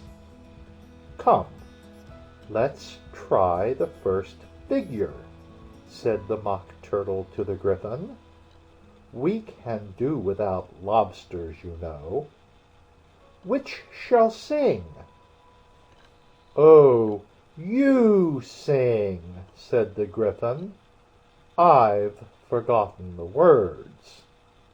So they began solemnly dancing around and round Alice, every now and then treading on her toes when they passed too close, and waving their forepaws to mark the time, while the Mock Turtle sang this very slowly and sadly. "Will you walk a little faster?" said a whiting to a snail. "There's a porpoise close behind us, and he's treading on my tail. See how eagerly the lobsters and the turtles all advance. They are waiting on the shingle. Will you come and join the dance? Will you, won't you, will you, won't you, will you join the dance? Will you, won't you, will you, won't you join the dance? You can really have no notion how delightful it will be when they take us up and throw us, with the lobsters, out to sea." But the snail replied, "Too far, too far," and gave a look askance. Said he thanked the whiting kindly, but he would not join the dance. Would not, could not, would not, could not, would not join the dance. Would not, could not, would not, could not join the dance. "What matters it how far we go?" his scaly friend replied. "There is another shore, you know, upon the other side. The further off from England, the nearer is to France. Then turn not pale, beloved snail, but come and join the dance. Will you, won't you, will you, won't you, will you join the dance? Will you, won't you, will you, won't you join the dance?" "Thank you. It's a very interesting dance to watch," said Alice, feeling very glad that it was over at last. "And I do so like that curious song about the whiting." "Oh, as to the whiting," said the Mock Turtle, you've seen them, of course." "Yes," said Alice, "I've often seen them at She checked herself hastily. "I don't know where Din may be," said the Mock Turtle, "but if you've seen them so often, of course you know what they're like." "I believe so," Alice replied thoughtfully. "They have their tails in their mouths, and they're all over crumbs." "You're wrong about the crumbs," said the Mock Turtle. "Crumbs would all wash off in the sea. But they have their tails in their mouths, and the reason is—" Here the Mock Turtle yawned and shut his eyes. "Tell her about the reason and all that," he said to the Gryphon. "The reason is," said the Gryphon, that they would go with the lobsters to the dance. So they got thrown out to sea. So they had to fall a long way. So they got their tails fast in their mouths. So they couldn't get them out again. That's all. Thank you, said Alice. It's very interesting. I never knew so much about a whiting before. I can tell you more than that if you like, said the Gryphon. Do you know why it's called a whiting? I never thought about it, said Alice. Why? It does the boots and shoes, the Gryphon replied very solemnly. Alice was thoroughly puzzled. Does the boots and shoes? She repeated in a wondering tone. Why, what are your shoes done with? Said the Gryphon. I mean, what makes them so shiny? Alice looked down at them and considered a little before she gave her answer. They're done with blacking, I believe. Boots and shoes under the sea, the Gryphon went on in a deep voice, are done with whiting. Now you know. And what are they made of? Alice asked in a tone of great curiosity. Soles and eels, of course, the Gryphon replied rather impatiently. Any shrimp could have told you that. If I'd been the whiting, said Alice, whose thoughts were still running on the song, I'd have said to the porpoise, keep back, please. We don't want you with us. They were obliged to have him with them, the Mock Turtle said. No wise fish would go anywhere without a porpoise. Wouldn't it really? Said Alice in a tone of great surprise. Of course not, said the Mock Turtle. Why, if a fish came to me and told me he was going on a journey, I would say, with what purpose? Don't you mean purpose? Said Alice. I mean what I say, the Mock Turtle replied in an offended tone. And the Gryphon added, Come, let's hear some of your adventures. I could tell you my adventures beginning from this morning, said Alice a little timidly, but it's no use going back to yesterday, because I was a different person then. Explain all that? Said the Mock Turtle. No, no, the adventures first, said the Gryphon in an impatient tone. Explanations take such a dreadful time. So Alice began telling them her adventures from the time when she first saw the white rabbit. She was a little nervous about it just at first. The two creatures got so close to her, one on each side, and opened their eyes and mouths so very wide. But she gained courage as she went on.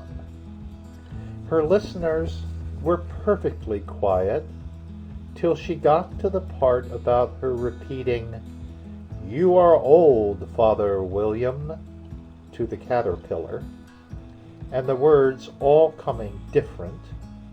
And then the Mock Turtle drew a long breath and said, "That's very curious." "It's all about as curious as it can be," said the Gryphon.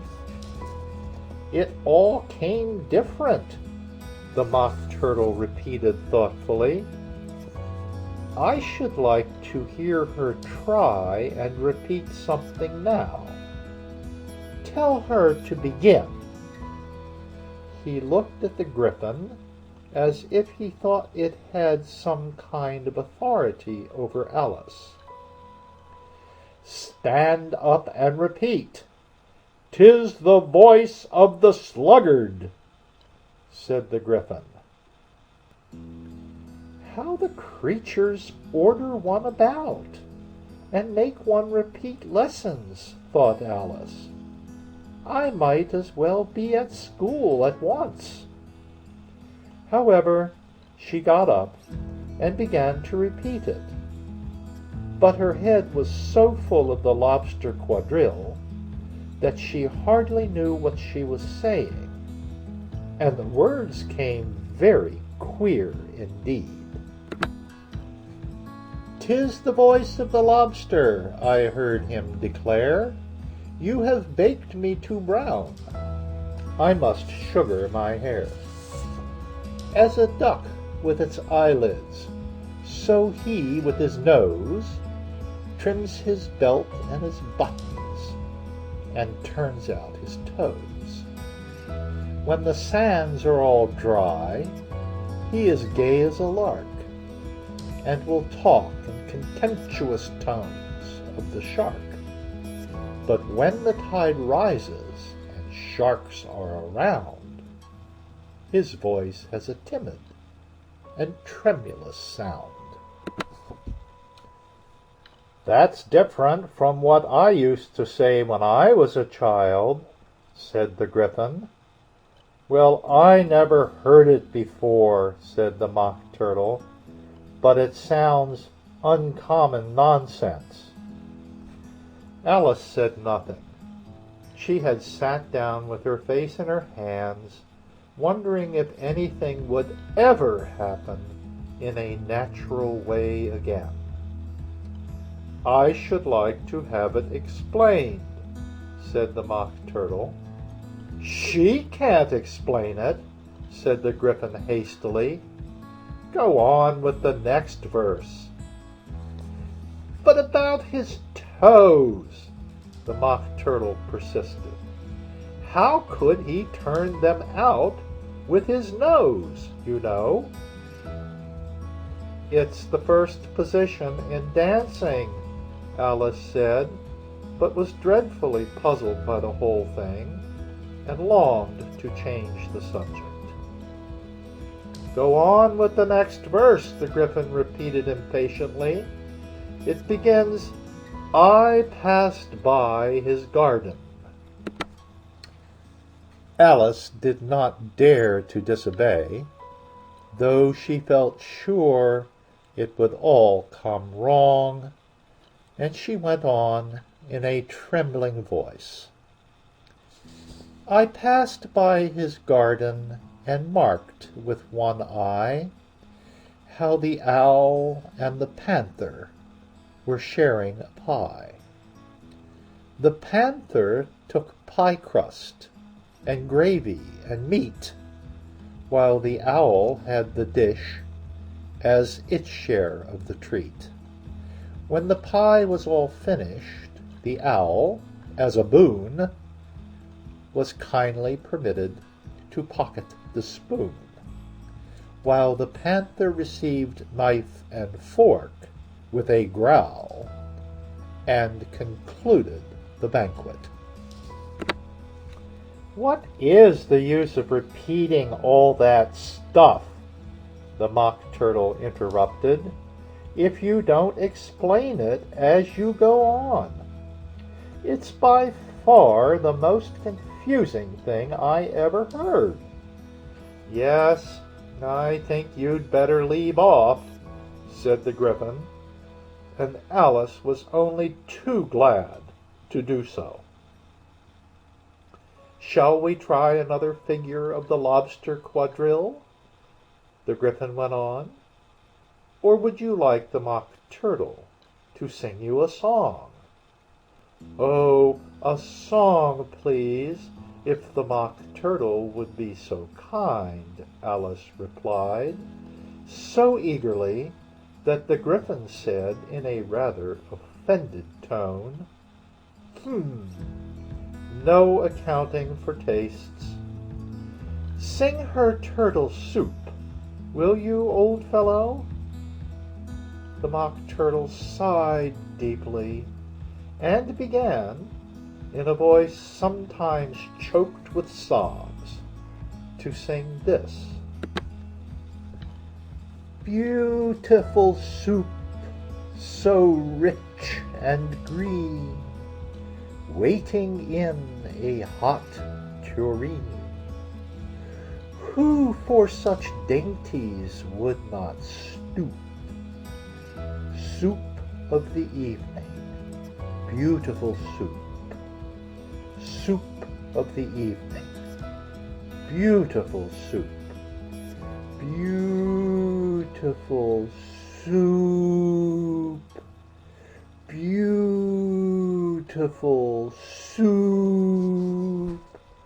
Soup of the evening, beautiful, beautiful soup. Beautiful soup. Who cares for fish, game, or any other dish? Who would not give all else for 2 pennyworth only of beautiful soup? Pennyworth only of beautiful soup. Beautiful soup. Beautiful soup. Soup of the evening. Beautiful, beautiful soup." "Chorus again!" cried the Gryphon, and the Mock Turtle had just begun to repeat it when a cry of "The trial's beginning!" was heard in the distance. "Come on!" cried the Gryphon, and, taking Alice by the hand, it hurried off, without waiting for the end of the song. "What trial is it?" Alice panted as she ran. But the Gryphon only answered, "Come on!" and ran the faster, while more and more faintly came, carried on the breeze that followed them, the melancholy words: "Soup of the evening, beautiful, beautiful soup." End of chapter 10. Recording by R. Francis Smith. Sturgeon's Law, www.sturgeonslaw.com. Alice in Wonderland by Lewis Carroll, Chapter 11. The King and Queen of Hearts were seated on their throne when they arrived, with a great crowd assembled about them, all sorts of little birds and beasts, as well as a whole pack of cards. The knave was standing before them in chains, with a soldier on each side to guard him, and near the king was the White Rabbit, with a trumpet in one hand and a scroll of parchment in the other. In the very middle of the court was a table, with a large dish of tarts upon it. They looked so good that it made Alice quite hungry to look at them. "I wish they'd get the trial done," she thought, "and hand round the refreshments." But there seemed to be no chance of this, so she began looking at everything about her to pass away the time. Alice had never been in a court of justice before, but she had read about them in books, and she was quite pleased to find that she knew the name of nearly everything there. "That's the judge," she said to herself, "because of his great wig." The judge, by the way, was the king, and as he wore his crown over the wig, he did not look at all comfortable, and it was certainly not becoming. And that's the jury box, thought Alice. And those 12 creatures, she was obliged to say creatures, you see, because some of them were animals and some were birds. I suppose they are the jurors. She said this last word 2 or 3 times over to herself, being rather proud of it, for she thought, and rightly too, that very few little girls of her age knew the meaning of it at all. However, jurymen would have done just as well. The 12 jurors were all writing very busily on slates. "What are they doing?" Alice whispered to the Gryphon. "They can't have anything to put down yet, before the trial's begun." "They're putting down their names," the Gryphon whispered in reply, "for fear that they should forget them before the end of the trial." "Stupid things!" Alice began in a loud, indignant voice, but she stopped hastily, for the White Rabbit cried out, "Silence in the court!" and the king put on his spectacles and looked anxiously round to make out who was talking. Alice could see, as well as if she were looking over their shoulders, that all the jurors were writing down "stupid things" on their slates, and she could even make out that one of them didn't know how to spell stupid, and that he had to ask his neighbor to tell him. "A nice muddle their slates'll be in before the trial's over," thought Alice. One of the jurors had a pencil that squeaked. This, of course, Alice could not stand, and she went round the court and got behind him, and very soon found an opportunity of taking it away.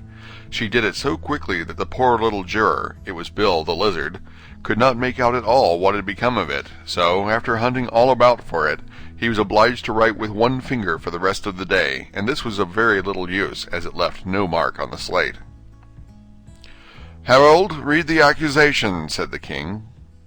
On this the White Rabbit blew 3 blasts on the trumpet, and then unrolled the parchment scroll and read as follows. "The Queen of Hearts, she made some tarts, all on a summer day. The Knave of Hearts, he stole those tarts, and took them quite away." "Consider your verdict," the king said to the jury. "Not yet, not yet," the rabbit hastily interrupted. "There's a great deal to come before that." "Call the first witness," said the king, and the White Rabbit blew 3 blasts on the trumpet and called out, "First witness." The first witness was the Hatter. He came in with a teacup in one hand and a piece of bread and butter in the other. "I beg pardon, your majesty," he began, "for bringing these in, but I hadn't quite finished my tea when I was sent for." "You ought to have finished," said the king. "When did you begin?" The Hatter looked at the March Hare, who had followed him into the court, arm in arm with the Dormouse. 14th of March, I think it was," he said.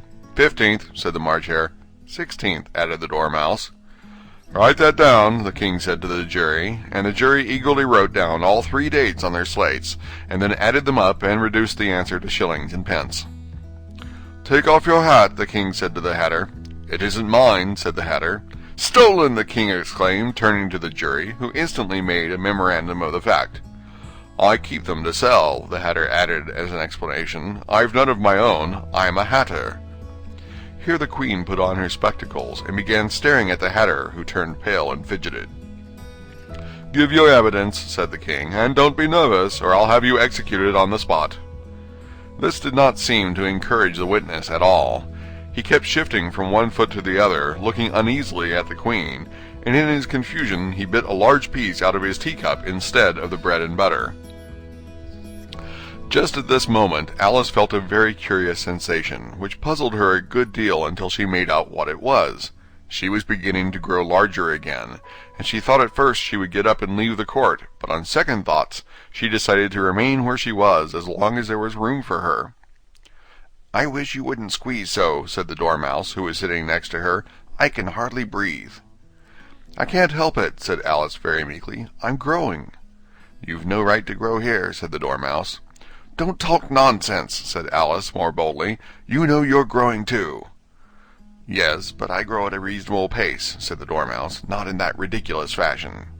And he got up very sulkily and crossed over to the other side of the court.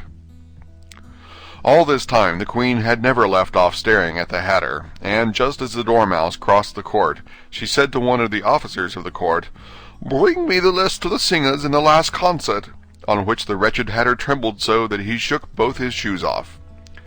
"Give your evidence," the king repeated angrily, "or I'll have you executed, whether you're nervous or not." "I'm a poor man, your majesty," the Hatter began in a trembling voice, "and I hadn't begun my tea. Not above a week or so. And what with the bread and butter getting so thin, and the twinkling of the tea—" "The twinkling of the what?" said the king. "It begun with the tea," the Hatter replied. "Of course twinkling begins with the tea," said the king sharply. "Do you take me for a dunce? Go on." "I'm a poor man," the Hatter went on, "and most things twinkled after that, only the March Hare said—" "I didn't," the March Hare interrupted in a great hurry. "You did," said the Hatter. "I deny it," said the March Hare. "He denies it," said the king. "Leave out that part." "Well, at any rate, the Dormouse said," the Hatter went on, looking anxiously round to see if he would deny it too, but the Dormouse denied nothing, being fast asleep. "After that," continued the Hatter, "I cut some more bread and butter." "But what did the Dormouse say?" one of the jury asked. "That I can't remember," said the Hatter. "You must remember," remarked the king, "or I'll have you executed." The miserable Hatter dropped his teacup and bread and butter and went down on one knee. "I'm a poor man, your majesty," he began. "You're a very poor speaker," said the king. Here one of the guinea pigs cheered, and was immediately suppressed by the officers of the court. As that is rather a hard word, I will just explain to you how it was done. They had a large canvas bag, which tied up at the mouth with strings. Into this they slipped the guinea pig head first, and then sat upon it. "I'm glad I've seen that done," thought Alice. "I've so often read in the newspapers at the end of trials there was some attempts at applause which was immediately suppressed by the officers of the court, and I never understood what it meant till now." "If that's all you know about it, you may stand down," continued the king. "I can't go no lower," said the Hatter. "I'm on the floor as it is." "Then you may sit down," the king replied. Here the other guinea pig cheered, and was suppressed. "Come, that finished the guinea pigs," thought Alice. "Now we shall get on better." "I'd rather finish my tea," said the Hatter, with an anxious look at the Queen, who was reading the list of singers. "You may go," said the king, and the Hatter hurriedly left the court without even waiting to put his shoes on. "And just take his head off outside," the Queen added to one of the officers, but the Hatter was out of sight before the officer could get to the door. "Call the next witness," said the king. The next witness was the Duchess's cook. She carried the pepper box in her hand, and Alice guessed who it was, even before she got into the court, by the way the people near the door began sneezing all at once. "Give your evidence," said the king. "Sant," said the cook. The king looked anxiously at the White Rabbit, who said in a low voice, "Your Majesty must cross-examine this witness."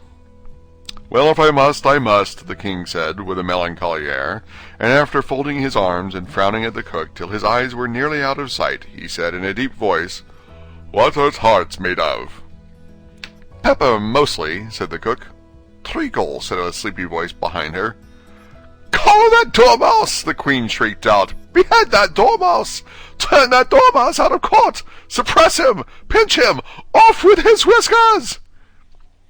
For some minutes the whole court was in confusion, getting the Dormouse turned out, and by the time they had settled down again, the cook had disappeared. "Never mind," said the king, with an air of great relief. "Call the next witness," and he added in an undertone to the Queen, "Really, my dear, you must cross-examine the next witness. It quite makes my forehead ache." Alice watched the White Rabbit as he fumbled over the list, feeling very curious to see what the next witness would be like. "For they haven't gotten much evidence yet," she said to herself. Imagine her surprise when the White Rabbit read out, at the top of his shrill little voice, the name Alice! End of chapter 11. Today's reading, Alice's Adventures in Wonderland, Chapter 12, read by Chris Gorringe. Alice's Evidence. "Here!" cried Alice, quite forgetting in the flurry of the moment how large she had grown in the last few minutes, and she jumped up in such a hurry that she tipped over the jury box with the edge of her skirt, upsetting all the jurymen onto the heads of the crowd below, and there they lay, sprawling about, reminding her very much of a globe of goldfish she had accidentally upset the week before. "Oh, I beg your pardon," she exclaimed in a tone of great dismay, and began picking them up again as quickly as she could, for the accident of the goldfish kept running in her head, and she had a vague sort of idea that they must be collected at once and put back into the jury box, or they would die. "The trial cannot proceed," said the king in a very grave voice, "until all of the jurymen are back in their proper places. All," he repeated with great emphasis, looking hard at Alice as he said so. Alice looked at the jury box and saw that, in her haste, she had put the lizard in head downwards, and the poor little thing was waving its tail about in a melancholy way, being quite unable to move. She soon got it out again and put it right. "Not that it signifies much," she said to herself. "I should think it'd be quite as much use in the trial one way up as the other." As soon as the jury had a little recovered from the shock of being upset, and their slates and pencils had been found and handed back to them, they set to work very diligently to write out a history of the accident. All except the lizard, who seemed too much overcome to do anything but sit with its mouth open, gazing up into the roof of the court. "What do you know about this business?" the king said to Alice. "Nothing," said Alice. "Nothing whatever?" persisted the king. "Nothing whatever," said Alice. "That's very important," the king said, turning to the jury. They were just beginning to write this down on their slates when the White Rabbit interrupted. "Unimportant, your majesty means, of course," he said in a very respectful tone, but frowning and making faces at him as he spoke. "Unimportant, of course, I meant," the king hastily said, and went on to himself in an undertone. "Important, unimportant, unimportant, important," as if he was trying which word sounded best. Some of the jury wrote it down important, and some unimportant. Alice could see this, as she was near enough to look over their slates, but it doesn't matter a bit, she thought to herself. At this moment the king, who had been for some time busily writing in his notebook, cackled out, "Silence!" and read out from his book, "Rule 42. All persons more than a mile high to leave the court." Everybody looked at Alice. "I'm not a mile high," said Alice. "You are," said the king. "Nearly 2 miles high," added the queen. "Well, I shan't go, at any rate," said Alice. "Beside, that's not a regular rule. You invented it just now." "It's the oldest rule in the book," said the king. "Then it ought to be number 1, said Alice. The king turned pale and shut his notebook hastily. "Consider your verdict," he said to the jury, in a low, trembling voice. "There's more evidence to come yet, please your majesty," said the White Rabbit, jumping up in a great hurry. "This paper has just been picked up." "What's in it?" said the queen. "I haven't opened it yet," said the White Rabbit, "but it seems to be a letter, written by the prisoner to somebody." "It must have been that," said the king, "unless it was written to nobody, which isn't usual, you know." "Who is it directed to?" said one of the jurymen. "It isn't directed at all," said the white letter. "In fact, there's nothing written on the outside." He unfolded the paper as he spoke and added, "It isn't a letter after all. It's a set of verses." "Are they in the prisoner's handwriting?" asked another of the jurymen. "No, they're not," said the White Rabbit, "and that's the queerest thing about it." The jury all looked puzzled. "He must have imitated somebody else's hand," said the king. The jury all brightened up again. "Please your majesty," said the knave, "I didn't write it, and they can't prove I did. There's no name signed at the end." "If you didn't sign it," said the king, "that only makes the matter worse. You must have meant some mischief, or else you'd have signed your name like an honest man." There was a general clapping of hands at this. It was the first really clever thing the king had said that day. "That proves his guilt," said the queen. "It proves nothing of the sort," said Alice. "Why, you don't even know what they're about." "Read them," said the king. The White Rabbit put on his spectacles. "Where shall I begin, please your majesty?" he asked. "Begin at the beginning," the king said gravely, "and go on till you come to the end, then stop." These were the verses the White Rabbit read. "They told me you had been to her and mentioned me to him. She gave me a good character, but said I could not swim. He sent them word I had not gone. We know it to be true. If she would push the matter on, what would become of you? I gave her 1, they gave him 2, you gave us 3 or more. They all returned from him to you, though they were mine before. If I or she should chance to be involved in this affair, he trusts to you to set them free, exactly as we were. My notion was that you had been, before she had this fit, an obstacle that came between him and ourselves and it. Don't let him know she liked them best, for this must ever be a secret kept from all the rest, between yourself and me. That's the most important piece of evidence we've heard yet, said the king, rubbing his hands. And now let the jury, if any one of them can explain it, said Alice. She had grown so large in the last few minutes that she wasn't a bit afraid of interrupting him. I'll give him 6pence. I don't believe there's an atom of meaning in it. The jury all wrote this down on their slates.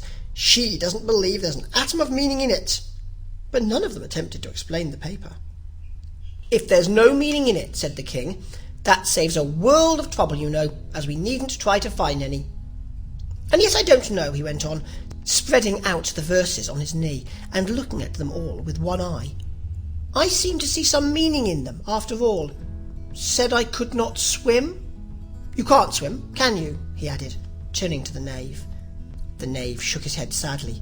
Do I look like it? He said, which he certainly did not, being made entirely of cardboard. All right so far, said the king, and he went on muttering over the verses to himself. We know it to be true, that's the jury, of course. I gave her 1, they gave him 2. Why, that must be what he did with the tarts, you know. But it goes on, they all returned from him to you, said Alice. Why, there they are, said the king triumphantly, pointing to the tarts on the table. Nothing can be clearer than that. Then again, before she had this fit. You never had fits, my dear, I think, he said to the queen. Never, said the queen furiously, throwing an inkstand at the lizard as she spoke. The unfortunate little Bill had left off writing on his slate with one finger, as he found it made no mark, but he now hastily began again, using the ink that was trickling down his face, as long as it lasted. Then the words don't fit you, said the king, looking round the court with a smile. There was a dead silence. It's a pun, the king added in an offended tone, and everybody laughed. Let the jury consider their verdict, the king said, for about the 20th time that day. No, no, said the queen, sentence first, verdict afterwards. Stuff and nonsense, said Alice loudly. The idea of having the sentence first. Hold your tongue, said the queen, turning purple. I won't, said Alice. Off with her head, the queen shouted at the top of her voice. Nobody moved. Who cares for you, said Alice. She had grown to her full size by this time. You're nothing but a pack of cards. At this the whole pack rose up into the air and came flying down upon her. She gave a little scream, half of fright and half of anger, and tried to beat them off, and found herself lying on the bank, with her head in the lap of her sister, who was gently brushing away some dead leaves that had fluttered down from the tree upon her face. Wake up, Alice, dear, said her sister. Why, what a long sleep you've had. Oh, I've had such a curious dream, said Alice.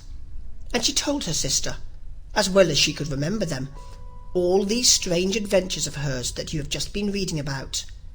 And when she had finished, her sister kissed her and said, It was a curious dream, dear, certainly. But now run into your tea, it's getting late.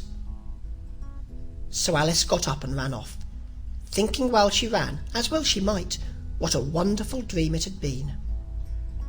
But her sister sat still, just as she left her, leaning her head on her hand, watching the setting sun, and thinking of little Alice, and all her wonderful adventures, till she too began dreaming after a fashion. And this was her dream.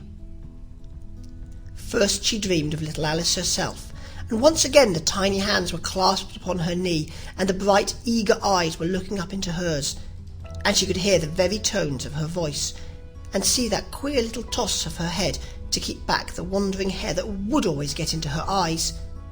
And still, as she listened, or seemed to listen, the whole place around her became alive, the strange creatures of her little sister's dream. The long grass rustled at her feet as the white rabbit hurried by. The frightened mouse splashed his way through the neighbouring pool. She could hear the rattle of the teacups as the March Hare and his friends shared their never-ending meal, and the shrill voice of the Queen ordering off her unfortunate guests to execution. Once more the pig baby was sneezing on the Duchess's knee, while plates and dishes crashed around it. Once more the shriek of the griffin, the squealing of the lizard's slate pencil, and the choking of the suppressed guinea pigs filled the air, mixed up with the distant sobs of the miserable mock turtle. So she sat on, with closed eyes, and half believed herself in Wonderland, though she knew she had but to open them again, and all would change to dull reality. The grass would be only rustling in the wind, and the pool rippling to the waving of the reeds. The rattling teacups would change to tinkling sheep bells, and the queen's shrill cries to the voice of the shepherd boy.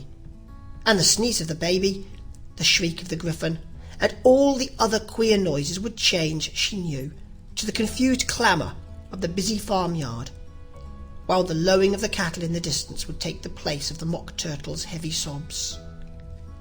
Lastly, she pictured to herself how this same little sister of hers would, in the aftertime, be herself a grown woman, and how she would keep, through all her riper years, the simple and loving heart of her childhood, and how she would gather about her other little children, and make their eyes bright and eager with many a strange tale, perhaps even with the dream of Wonderland of long ago, and how she would feel with all their simple sorrows, and find a pleasure in all their simple joys, remembering her own child life, and the happy summer days. This is the end of Alice's Adventures in Wonderland.